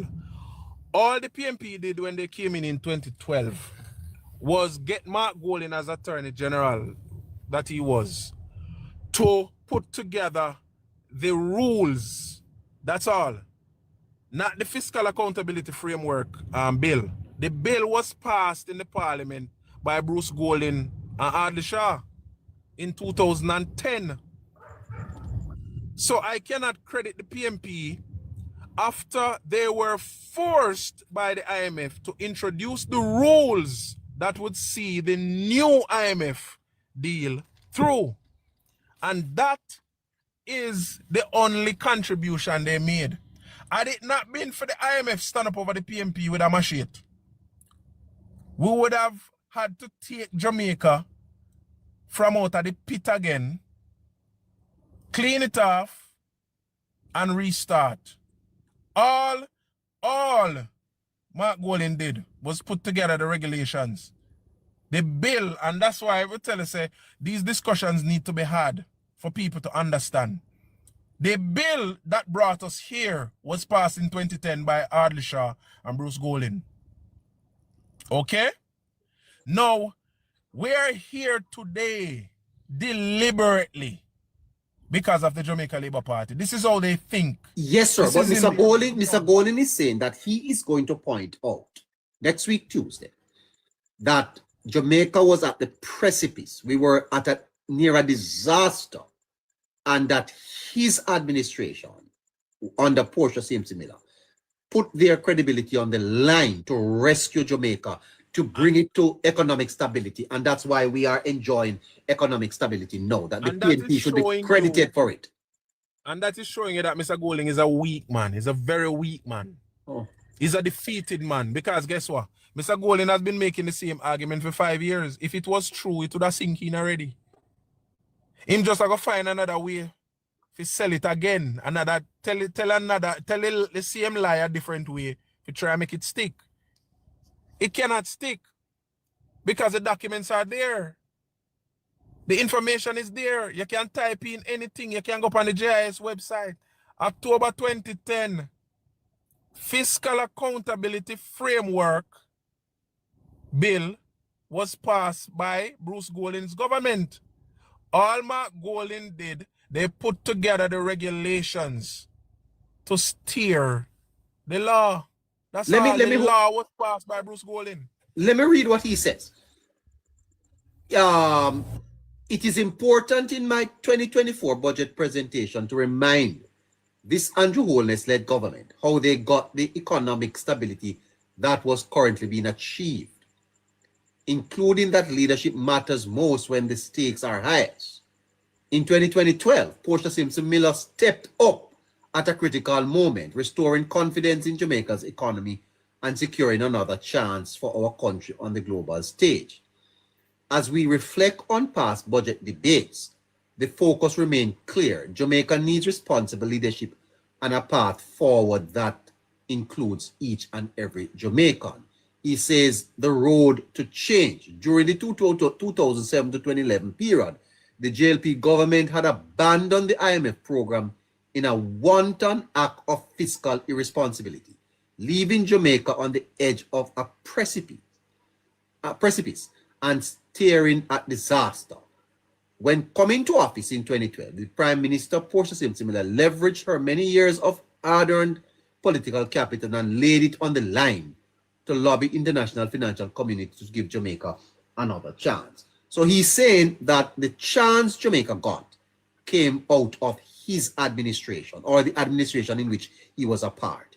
And he says that this is what he's going to be focusing in the budget presentation this year.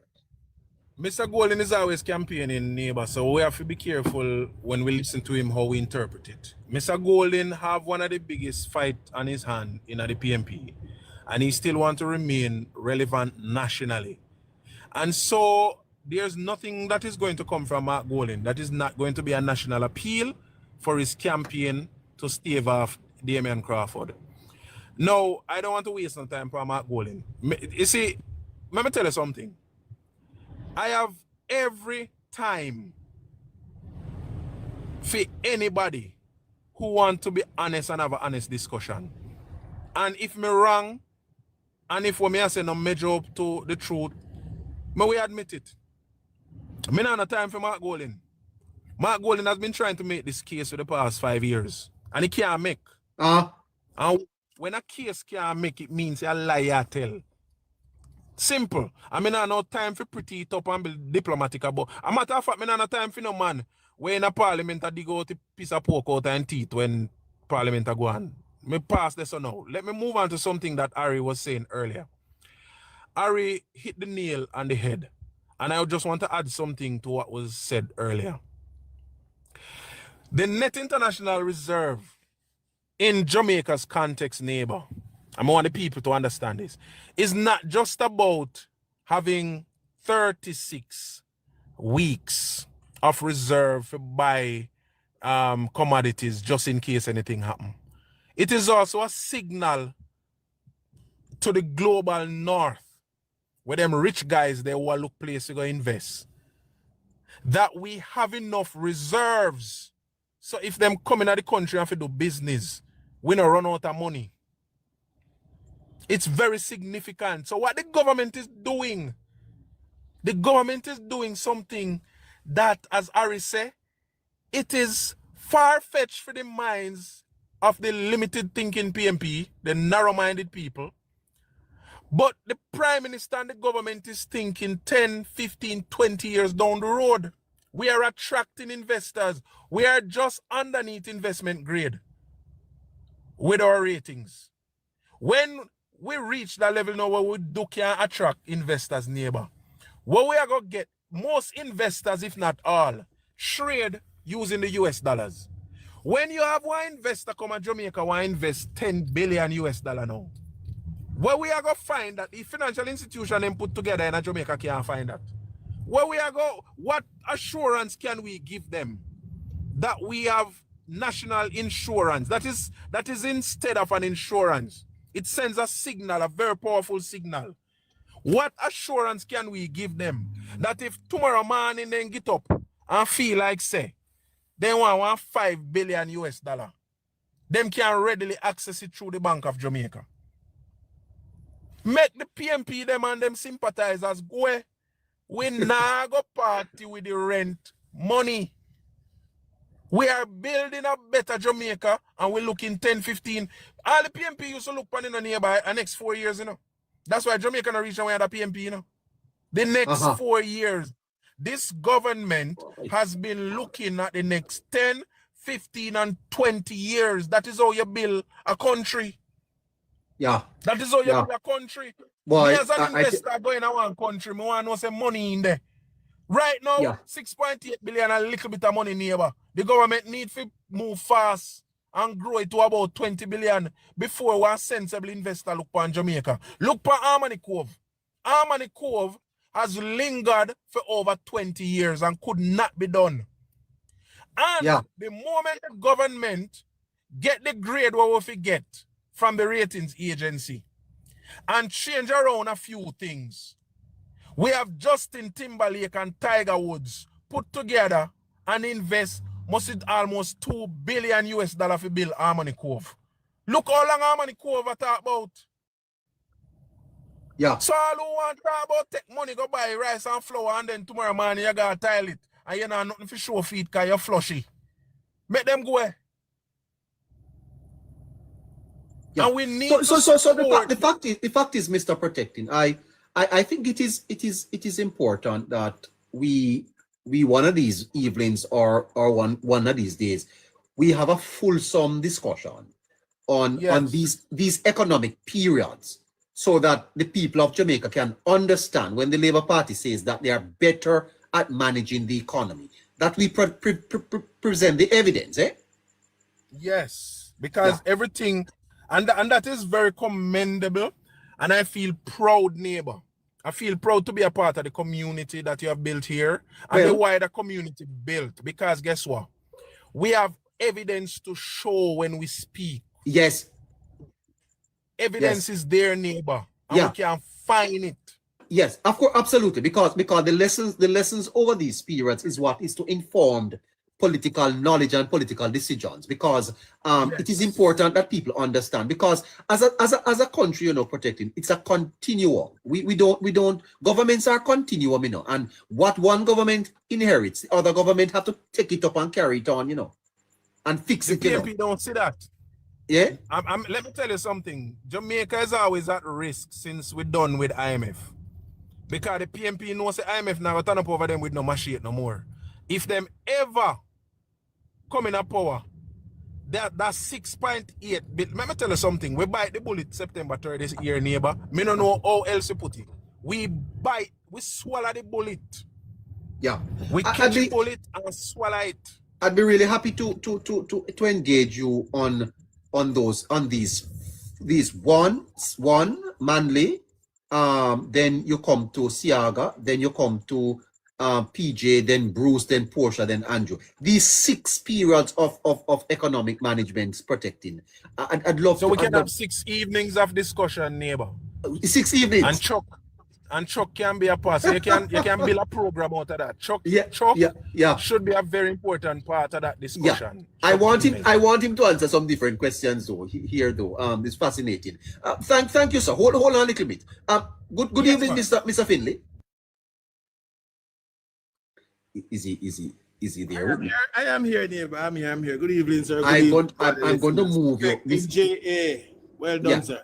Mr. Protecting, Mr. Chuck, there's been much talk in media, social media, some minions and some little people talking about the geopolitical issues. How do you think, Mr. Chuck, strategically, how smart is phasing out the Cuban doctors in favor of alignment with the US? How strategic you think that this is? Neighbor, it is extremely strategic. As Protecting said earlier, we've lived this before, neighbor. We, the bigger persons, the bigger, older Jamaicans, we lived this before, right? And this time, politically, this government is making the right choice. Right? The government is making the right choice. Yes. The government is making the correct choice, neighbor. That if you cannot conform to our rules, our laws, then there is the door. You are free to go through it. Simple that. The right choice the government is making, neighbor. We are taking a stand and we are not. You see, neighbor, I've told you before that there's nothing worse than an ideologist leader.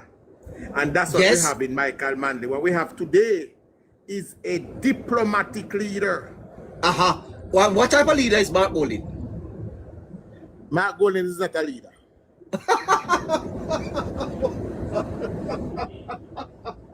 He's not a leader. Oh my goodness. Mark Golding is not a leader. Yes. Mark Golding has never shown any propensity for leadership. Not in his party, not in his constituency, and definitely not in the country. Oh my goodness. Hold on there for me. Hold on there for me. I'm going to take you back there, so but I have to get this. Oh gosh.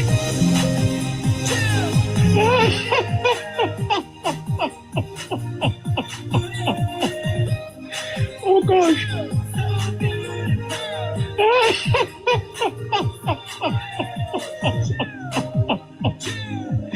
Oh gosh. By the way, Chuck. Chuck. Mr. Golding seems to be an unlucky man. The camera caught him yesterday taking something out of his mouth. Neighbor, the camera always lucky if you catch him, I dig one head, either the top or the bottom. Okay, behave yourself. He's always big. Behave yourself, Chuck. But you are saying, Chuck, that the decision by the government to end this is in Jamaica's best interest. You are saying that. In Jamaica's best interest, neighbor. Okay, best so interest. So when the PNP links the decision to US pressure, what are they trying to say to the Jamaican people? As Protecting said earlier, that the PNP they pander to a certain section that doesn't require much information. That once you say something, they will run with it, and that's who they pander to, and that's who they give. That's who they tend to craft their message to go towards. Now, I have seen several cartoons, and we know that cartoons in newspaper are one of the most, the biggest political commentators. I've seen cartoon with Andrew Holness kissing Donald Trump, Boo kissing his ring, promising all these things. I am glad that we have a leader that if kissing the ring of Donald Trump is what is good for Jamaica, I am glad that we have a leader that is willing to kiss it. When he kisses the ring, it's not just for me, it is for every single Jamaican, those who live here and those who live abroad, right? So we had a leader in the 70s that kissed the Kremlin, kissed the ring at the Kremlin. And Protecting point out that when we had a tropical storm in 1979, we could do nothing. We could get no help. Cuba could help. It's like we broke. Russia refused to help because they had better things to do. When we had Hurricane Melissa, thanks to kissing the ring, America was first through the door to assist us. Why has the government not said that though? Why has the government refused to make that point? As I said here before, I speak in support of the government, not on their behalf. Okay. Right? So okay. I can't tell you why they are not. If I was in government, I would be shouting it from the rooftop. So listen to me. We have to side with people who can help with. Yes. Because the PMP love to tell you that economy can't eat and road can't eat. Right? Cubans can't eat. Yes. And if we want to do something for the Cubans, then we have to help ourselves first and then we help them. But I thought the country was more united, Chuck, because on a matter like this, why is there division?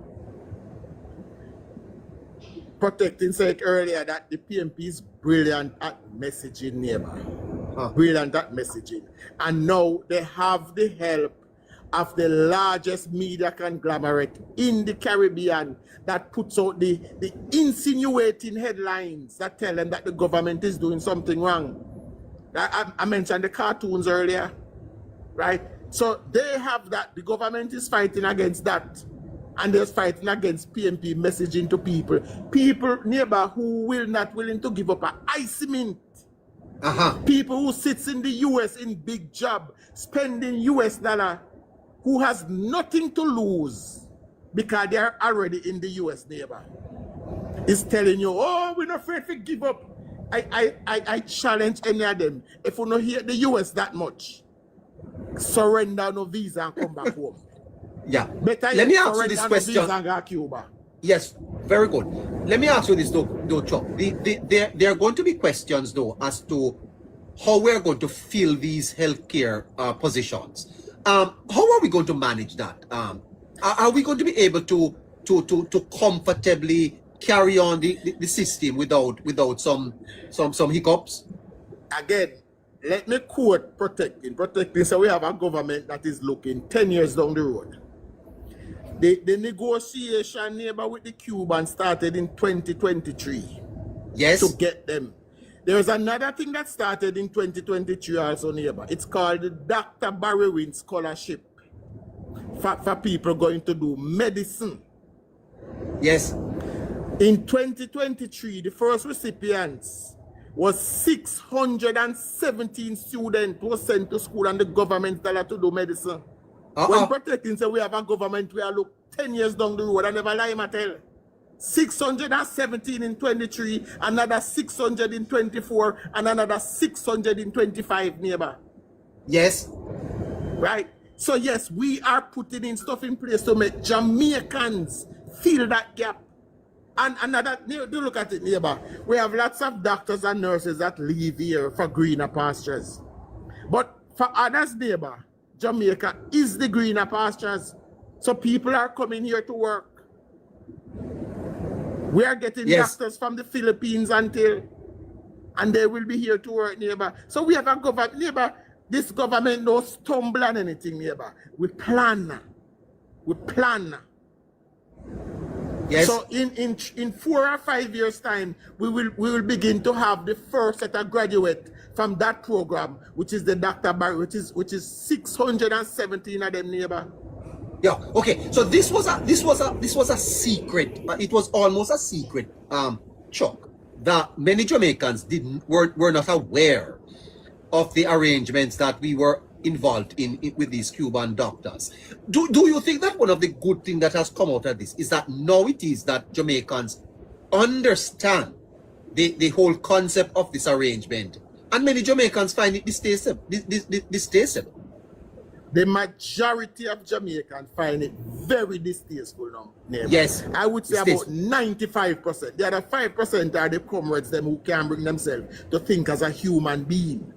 Neighbor. Yes. But I will go to say 95% of Jamaica find it very distasteful. Neighbor. As a matter of fact, it is horrible. Horrible. Neighbor, it is horrible that we as Jamaicans, we were a party to the exploitations of the Cuban people, neighbor.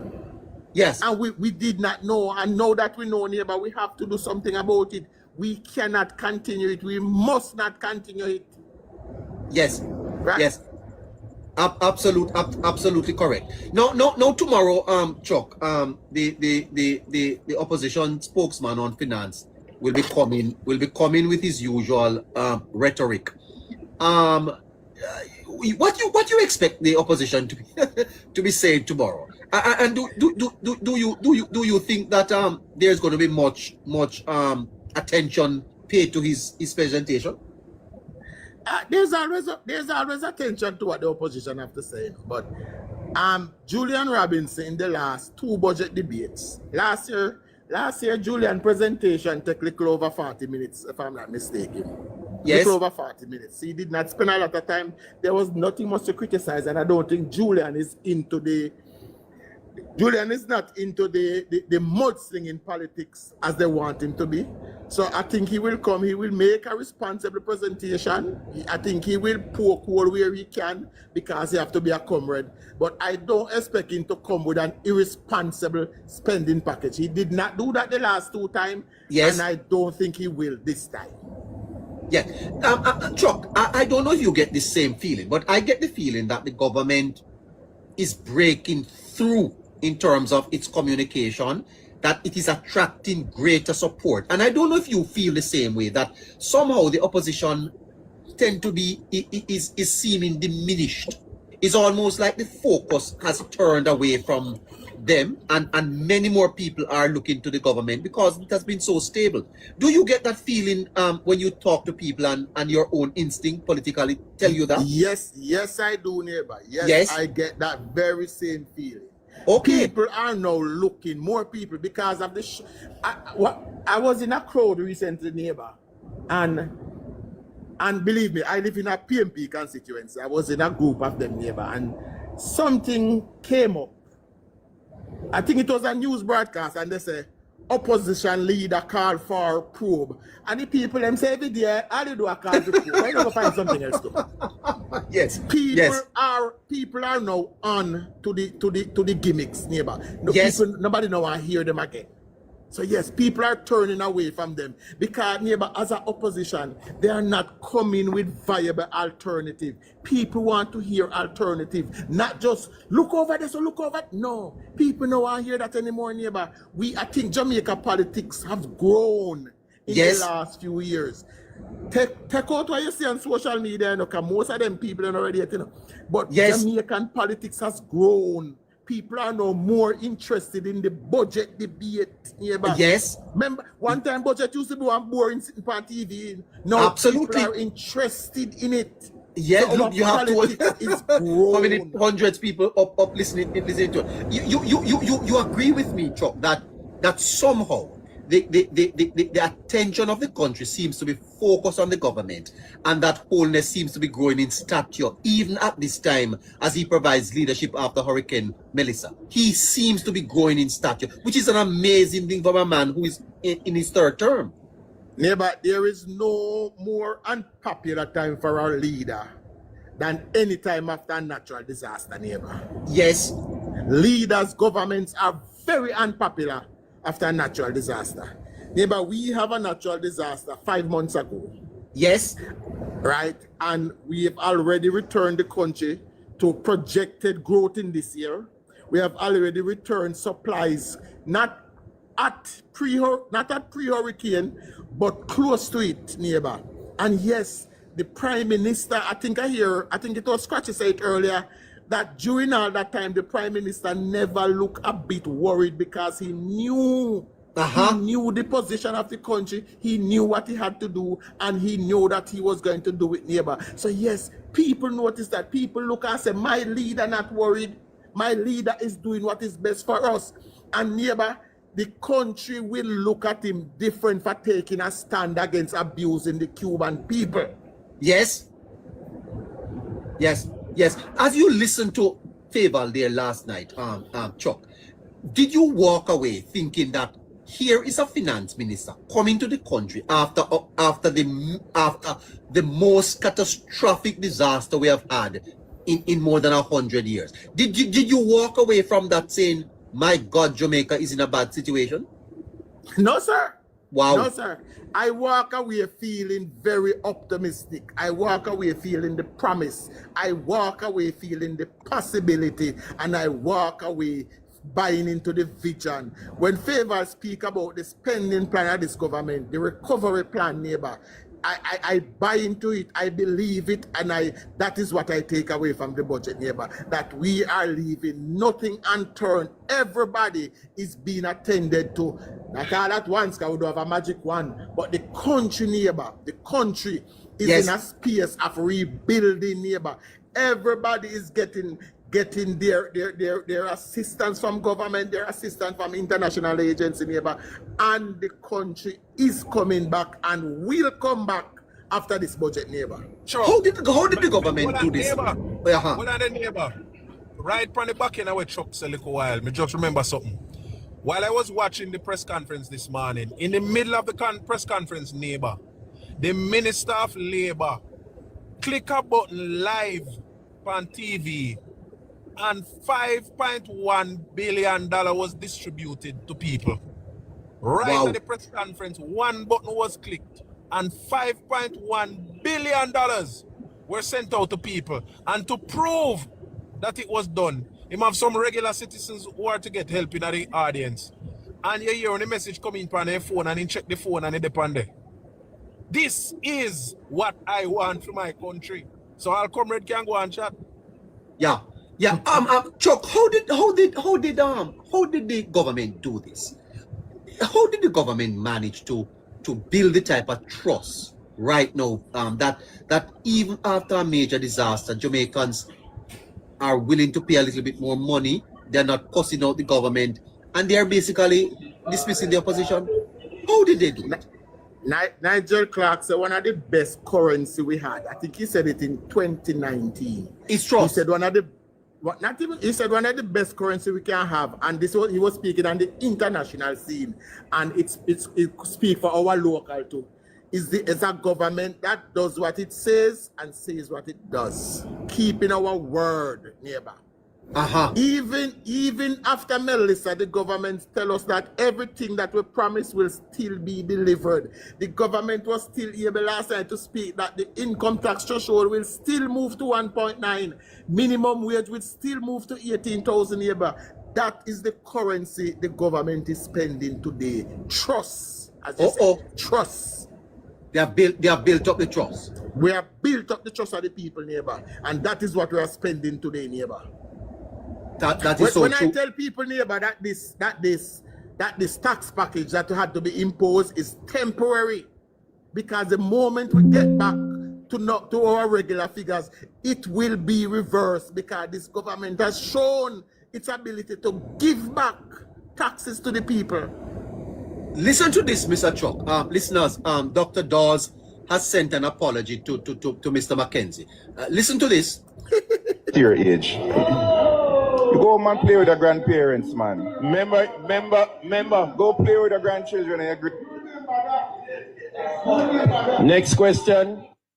Why are you still here at your age? You go home and play with your grandparents, man. Remember, go play with your grandchildren and your All right, you remember that. Well, that was the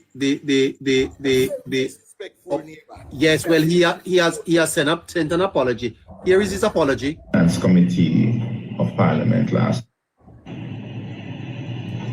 during the Standing Finance Committee of Parliament last week, I made a remark during a heated exchange with Minister Desmond Mackenzie. That remark referred to his age, and although I privately apologized to him, which he accepted, I still think that it is necessary to offer a public apology, as it was out of character, and it is not following the principle that I subscribe to of first do no harm. It clearly upset him, and that was not the intention. Such exchanges, he told me, were really a part of the cut and thrust of Parliament. And I guess I will just have to learn not to replicate that and be measured in my responses. The second reason why I am offering this public apology is that it is a fact that Minister Mackenzie's grandson and my own son are not just classmates, but friends. And I think that it set a bad example, and I would not want it to affect them or anyone else who... all right, so your comments on that, Chuck? Neighbor, if you check since September of last year, you will realize that there is a pattern with these new members of Parliament. Would be looking where disrespect is the order of the day. We have seen where the member from St. Mary has stood up and disregarded instruction from the speaker on more than one occasion. Mr. Dawes himself, who said he doesn't subscribe to this behavior, was once video himself walking up to Belmont Road looking for a fight. We have seen where Nikisha Burchell has disrespected members of the House on more than one occasion. They showed no respect for the Speaker of the House, neighbor. It is a practice with this crap that what they will do is try as most as they can to give sound bites. to their followers, neighbors. Sound bites. That's all they're trying to do. And if disrespecting every decorum in the house is what gets them back, they were willing to do it, neighbor. So Desmond Mackenzie is a bigger man than I. I would not have accepted any apology from him. You would not have accepted it? I would not have accepted it, neighbor. Desmond a bigger somebody than me. Uh-huh. Wow. Well, he said Mackenzie has accepted it. Well, Chuck, want to thank you for tonight, sir. Respect, neighbor, no problem. You know we always here when you're ready. All right, great. And protecting, thank you, Susa. Anytime, neighbor, as long as me have a time. Good night to the listeners and viewers, Caroline, everybody. Winston, Harry, bless upon yourself, Churchill. YouTube music. Fantastic. Great. So Harry? Yes, neighbor. You had your dinner done? Just finishing up.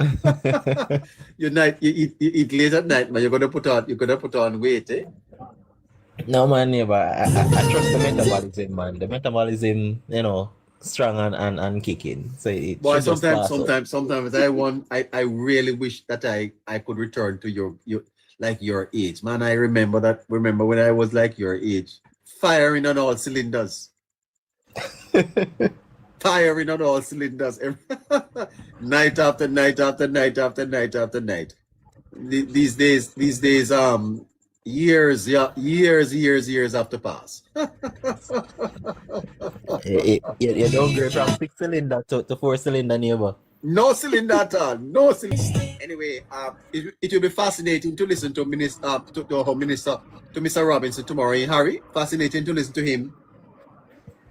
It's I would even say fascinating, neighbor. I think I'm intrigued to see, what he could take away from it, because I also anticipate that it's going to be the opposite in deliverance from Minister Favour. Yes. Because I would have stated yesterday, neighbor, that I saw Minister Favour's delivery as what one would call bored. Right? Yes. But that leads to stability. And what we've come to know of this opposition currently is that they still love the theatrics. They still love to perform on the biggest stage, and Parliament is that biggest stage in our society. So I expect some fluff to happen, right? I really don't think he will be throwing any former jobs, because he's not necessarily that type of person. Even though they had to, absorb a few from Minister Favour, which was very interesting.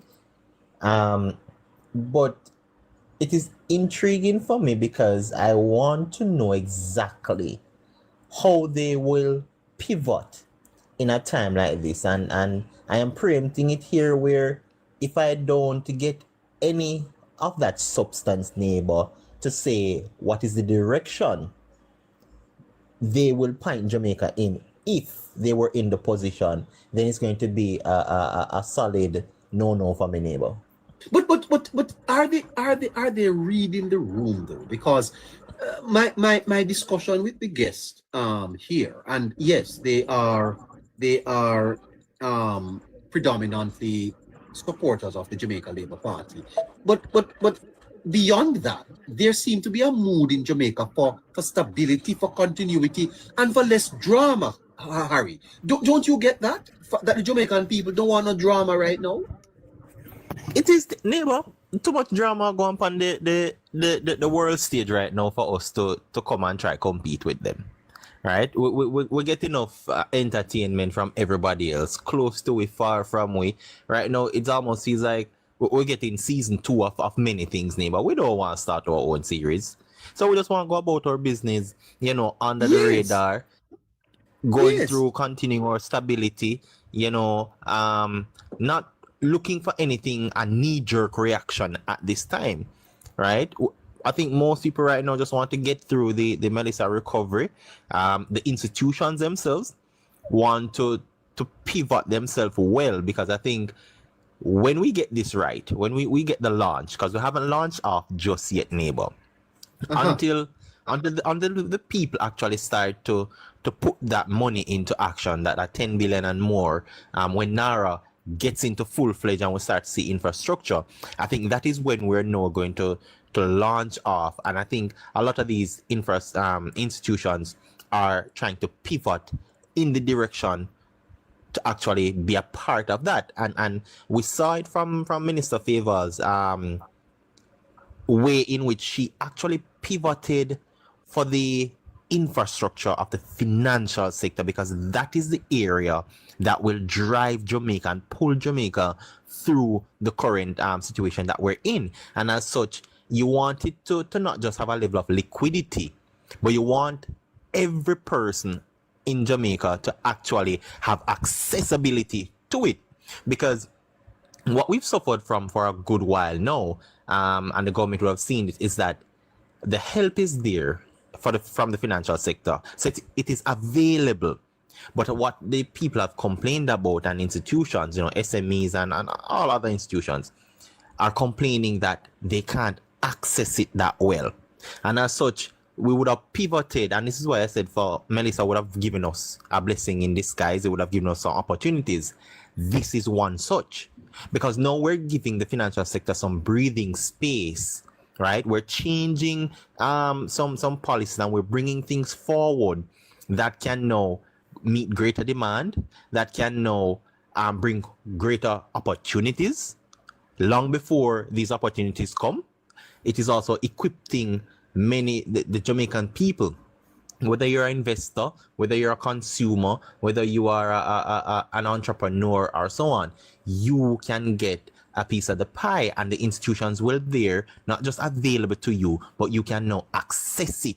And then that accessibility and availability will allow you to now start to go through, whether it is a metamorphosis in terms of change, because businesses will pivot, right? Which is why I didn't listen to Azan, neighbor, when you know the whole thing, well, not Azan, Mafood, when the whole thing about the tax on sweet drinks.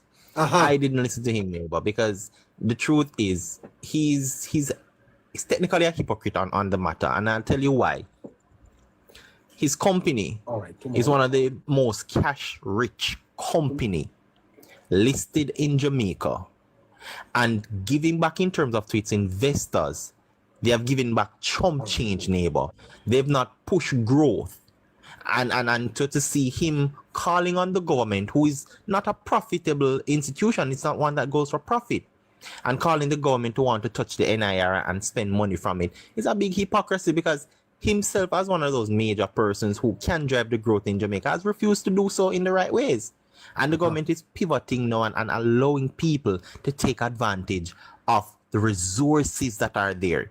And I want people to understand, of that package, this is why the administration is doing this, neighbor, that $2.4 billion from the $6.7 billion package that we have access to, it is one in which the government want to ensure that the moment they activate that money in the different phases, that every business, small, medium, large, anything, startups, can access it. It's one of the things why DBJ actually got over $3 billion, so it can actually lend out. So it's not just the money for the recovery that the government is doing, it is also one that is directed to growth. And in order to grow, you have to be able to can absorb and expand at the same time. And that is why the financial sector was so fully focused.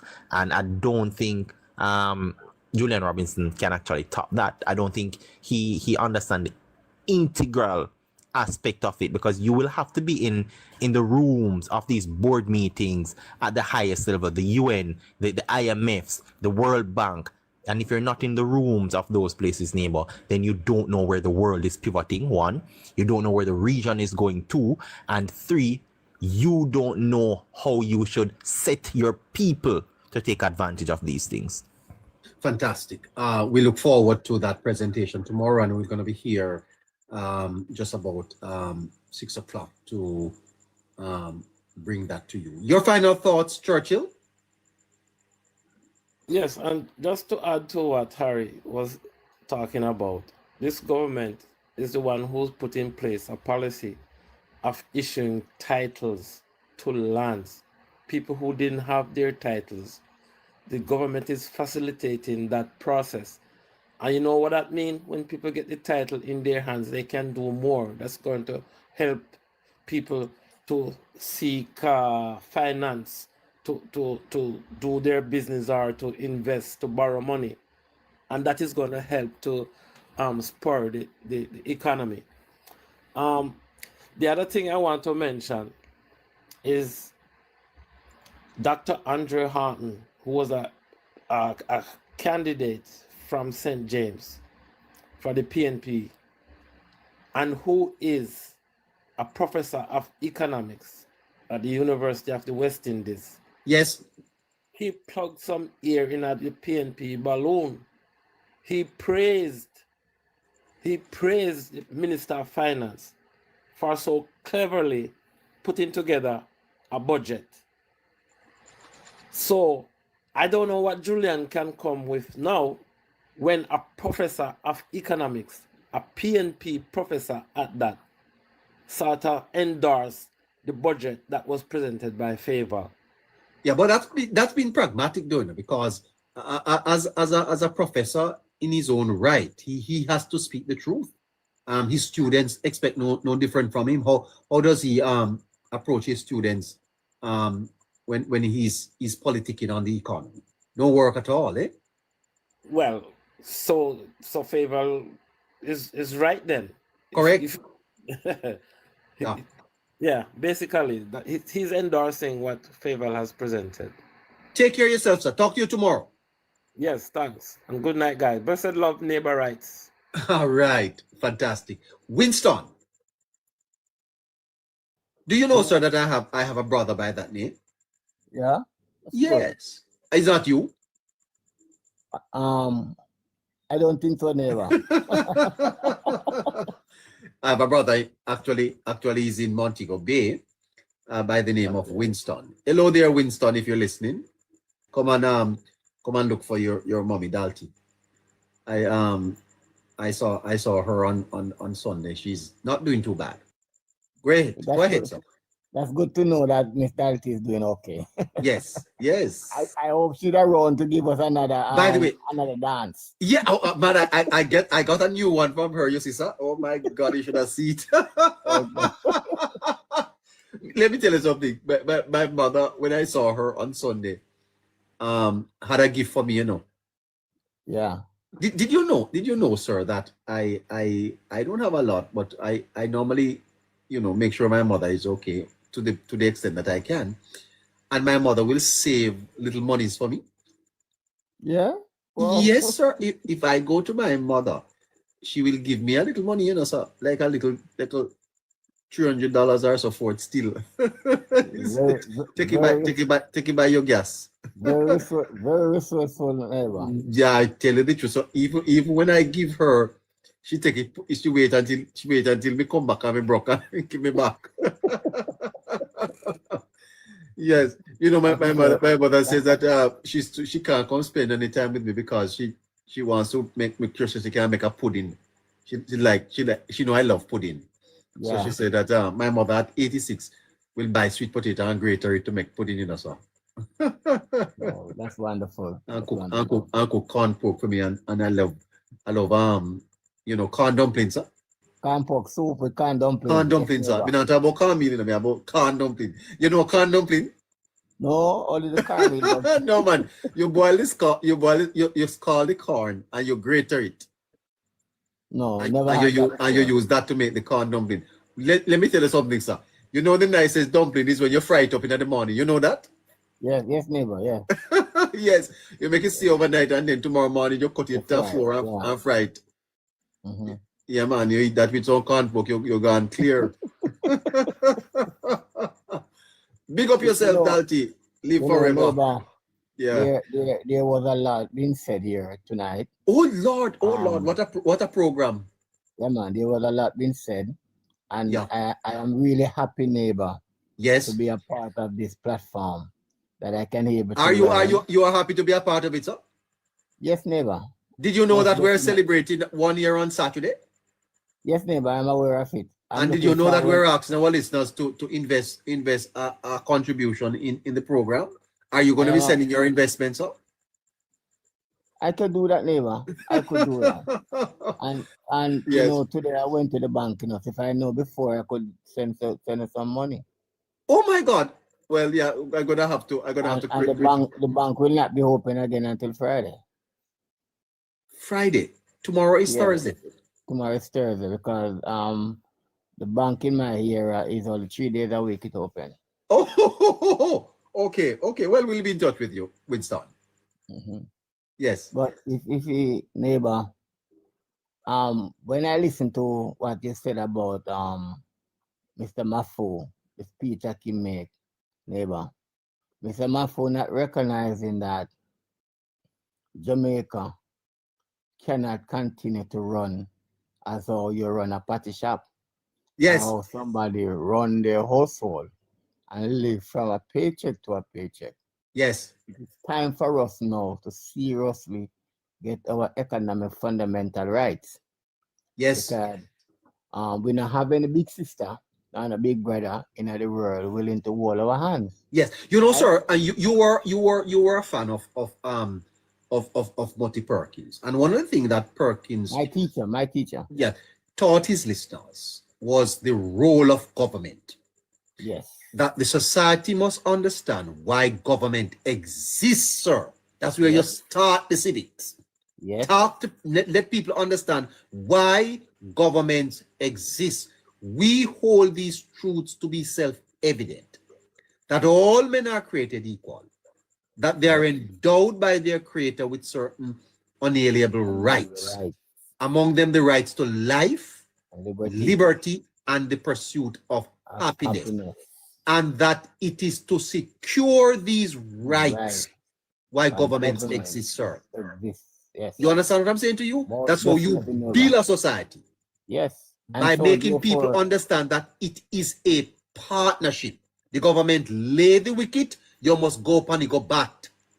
And you know, neighbor, you know the funny thing about it, when you listen to the PMP, both from the PMP party, MPs and the PMP bloggers, they are so inch and this poor.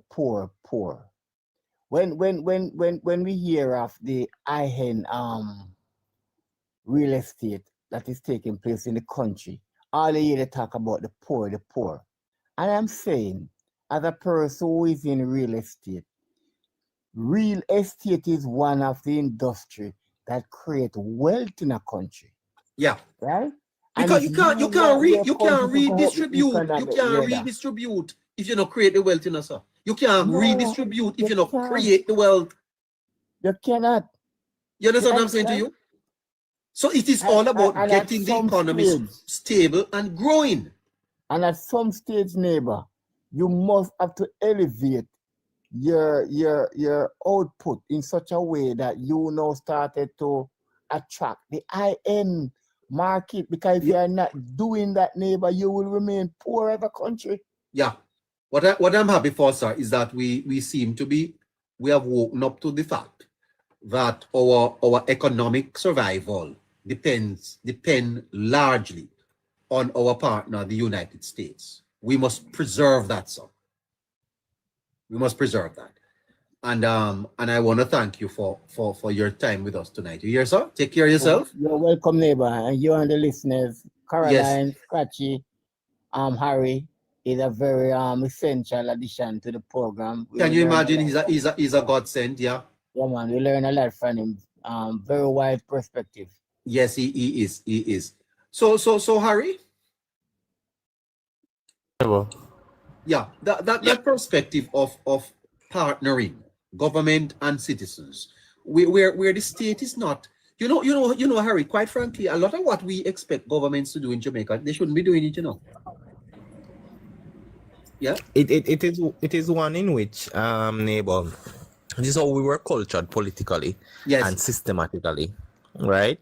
And I think that is what also has set us back from those days when protecting was walking through the decades in terms of governance.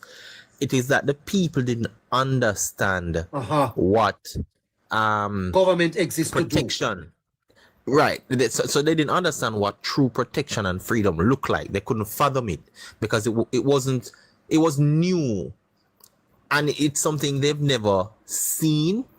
There's nobody to reference it, and then who can actually reference it are those persons putting it into place. And we played the color game as well, neighbor. Yes. And so that was one of the major things that actually thwarted the entire growth.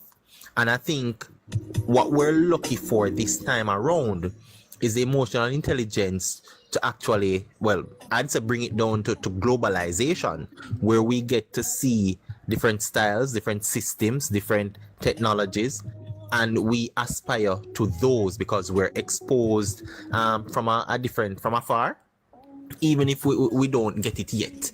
So we'll see, for example, banking systems, and we'll say, all right, well, if you go foreign, you get to do this. When will Jamaica get there? So we got a little bit of taste of it now, and people are demanding even better than that.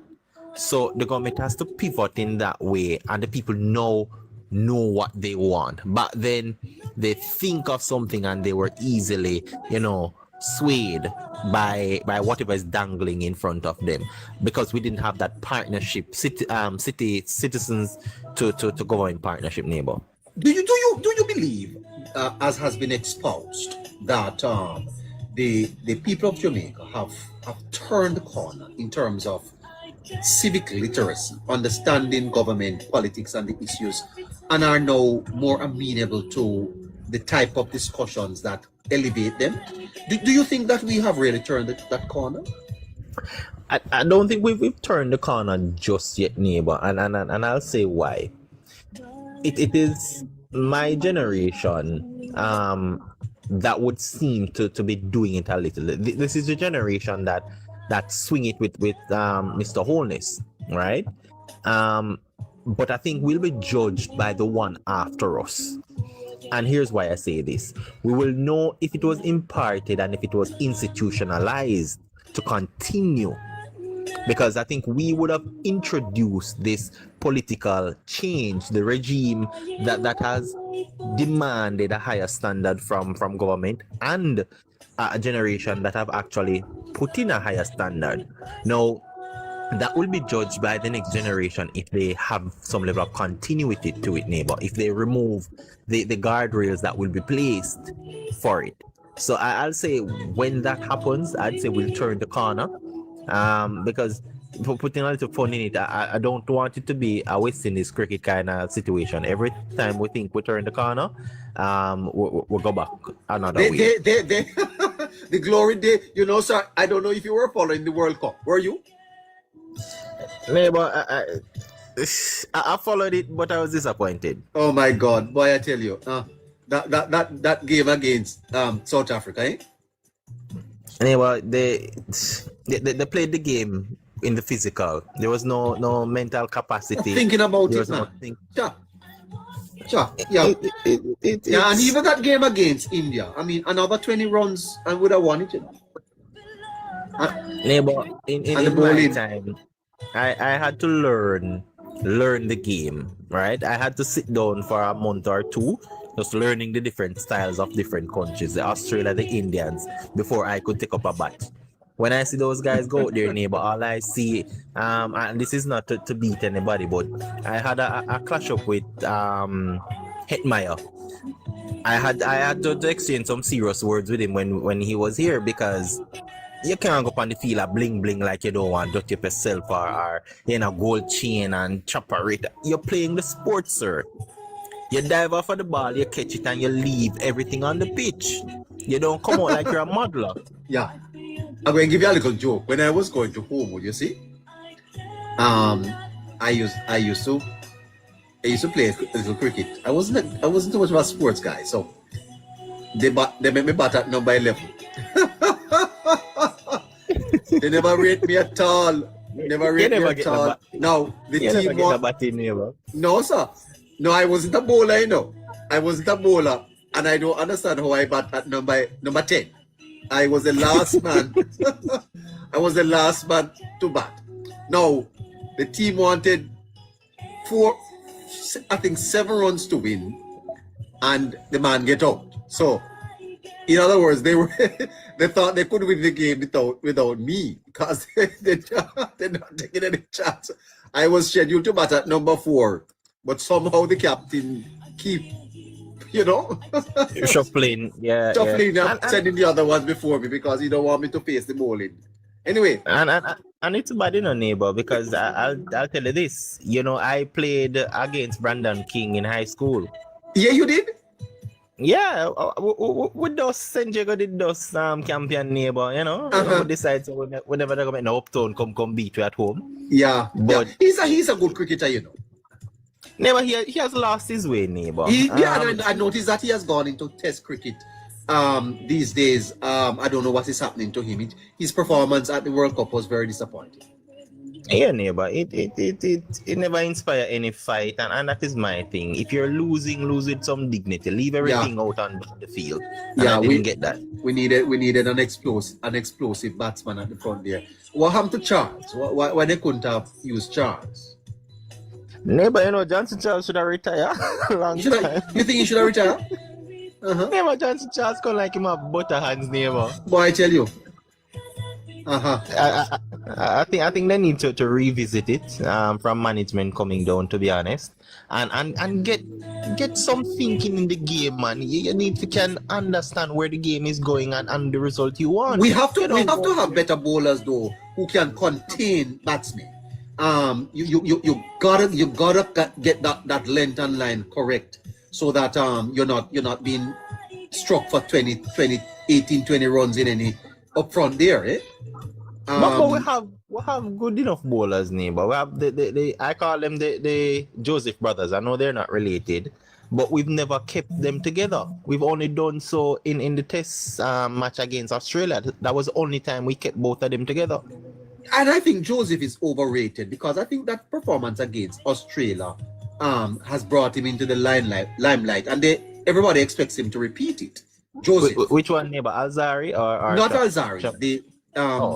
The one that won the match for us against Australia. The young guy is right. Shamar Joseph. So I think Shamar Joseph is overrated right now, and I think it came out of the Australia experience where we think that Shamar can repeat that every time, and it don't happen. It definitely, neighbor, and we need a proper fielding coach, because I see some field settings that makes no sense, neighbor. We need guys like Brian Lara and those guys to teach people how to bat, because all I see is everybody a dig 1 foot in the wicket and you stand up at the stump and you just swing. Hey, that is not how the game playing, neighbor. Yeah, and it's very disappointing because when you look at India, you watch the finals. I did, neighbor. I predicted and I tell you something. It wasn't even a competition. When you look at how they maneuvered the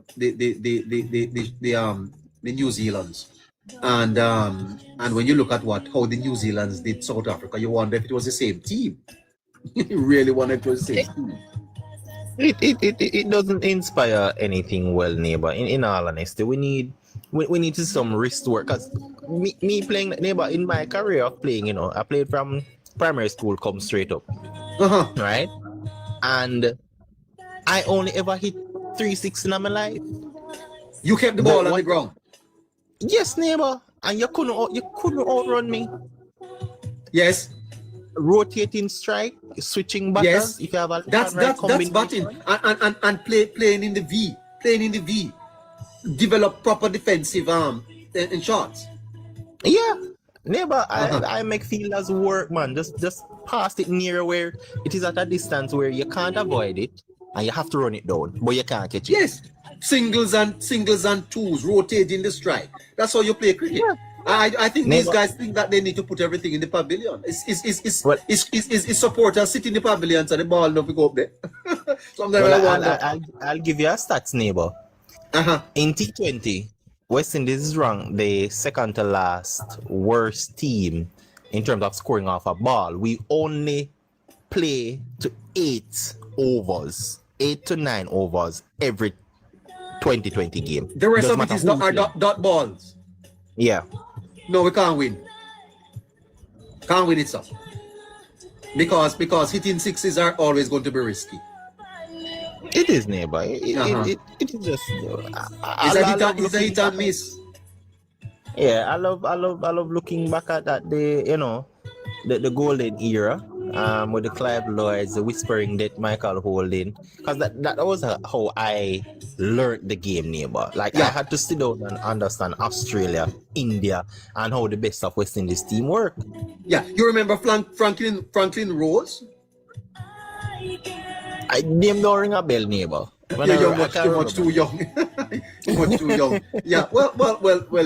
I went to school with Franklin Rose. He played a bit for the West Indies test team when Courtney Walsh was playing, but had a bit of attitude. We have had some great, because look at Nicholas Pooran. Oh God, young man. We have to wrap this up, but don't you think it's the IPL? The IPL has kind of just mashed up cricket. It's all now about commercial and how much money you can make. It is, neighbor. It actually started from Chris Gayle, and there's a lot of politics played in it. But yes. It started from man going party and just go there, go out and to go get rest. And they don't need to be loyal to West Indies, so they can get IPL contract and make millions in no time. Get rich. Yeah, and the WICB has a part to play in that, anyway, because they get a percentage of the player's salary when